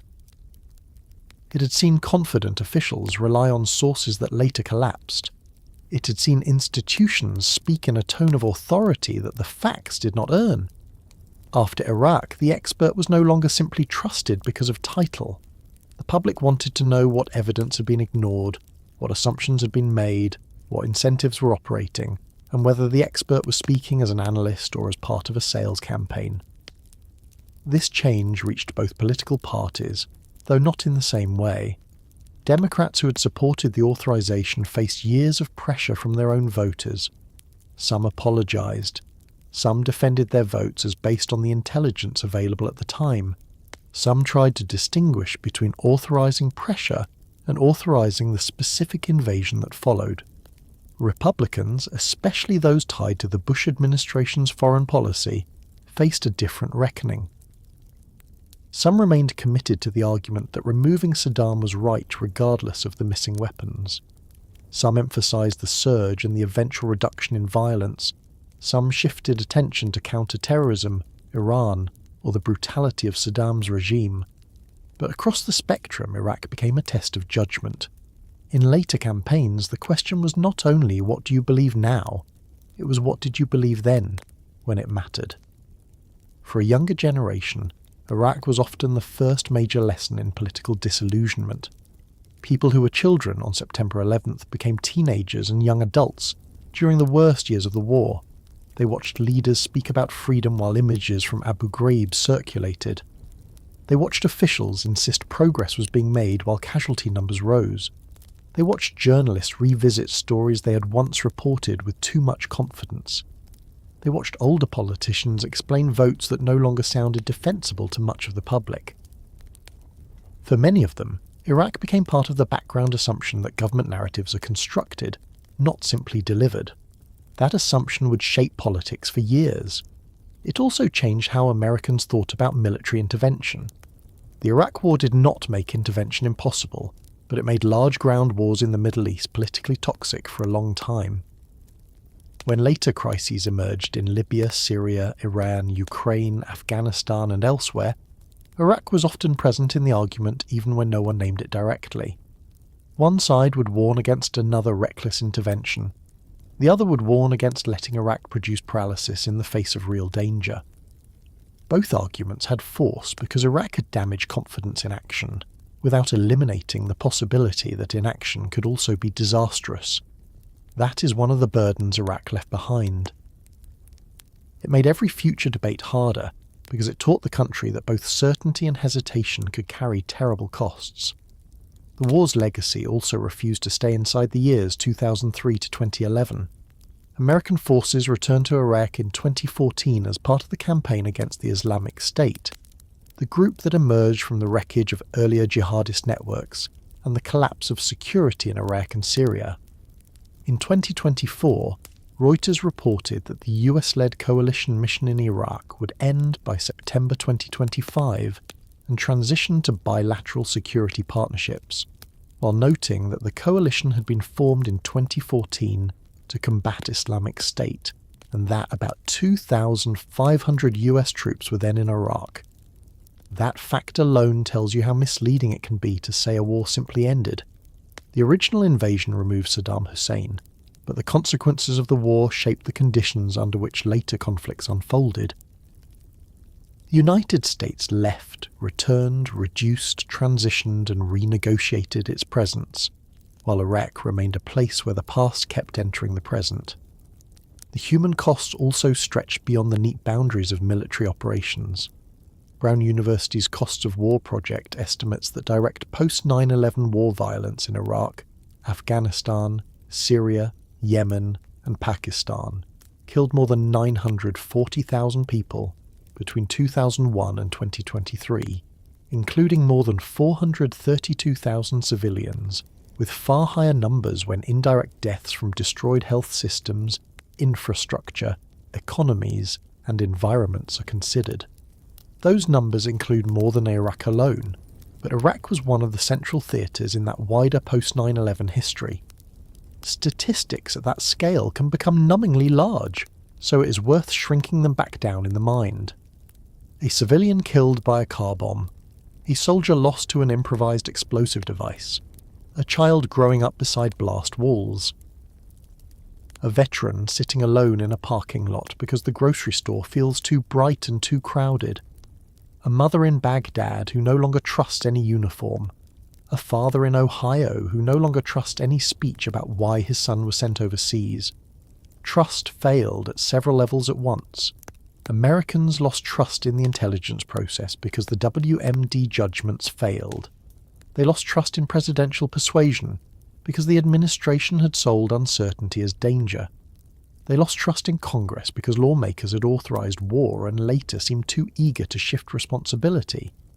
They lost trust in the press because major outlets had amplified claims that deserved more resistance. They lost trust in international moral language because liberation had arrived with occupation, prison abuse, and years of violence. They even lost trust in themselves, because some citizens had to confront the fact that fear had made them more willing to believe what they were told. That last kind of distrust may be the most private and therefore the least discussed. It is easier to say the president lied, the intelligence agencies failed, Congress was weak, or the media was careless. It is harder to say, I wanted to believe the people who sounded certain. I wanted the world to be simple after September 11th. I wanted someone to tell me where the danger was. I did not ask enough questions. Not everyone carries that feeling, of course. Many opposed the war from the beginning. Many were too young. Many lived outside the United States and watched with alarm from the start. But for those who trusted and later regretted it, Iraq became a wound in their own civic identity. They had believed the system would not take the country to war on such thin ground. Then it did. And this is why the war still matters when the specific arguments have faded. Not everyone remembers the aluminum tubes. Not everyone remembers curveball. Not everyone remembers the Niger uranium claim, the inspection deadlines, the United Nations speeches, the troop surge debates, or the exact sequence of coalition provisional authority orders. But many people remember the broad shape. The government said Iraq had dangerous weapons. The war began. The weapons were not found. The war lasted years. The costs were immense. The explanations changed. That simplified memory is not complete history, but it is powerful political memory. It is the version that lives in the nervous system of the public. The tragedy is that trust, once broken, does not automatically rebuild when leaders become more careful. A later official can tell the truth and still inherit disbelief. A later intelligence assessment can be accurate and still be received with suspicion. A later president can warn of a real danger and still face citizens who hear echoes of old warnings. This is the unpaid debt of bad persuasion.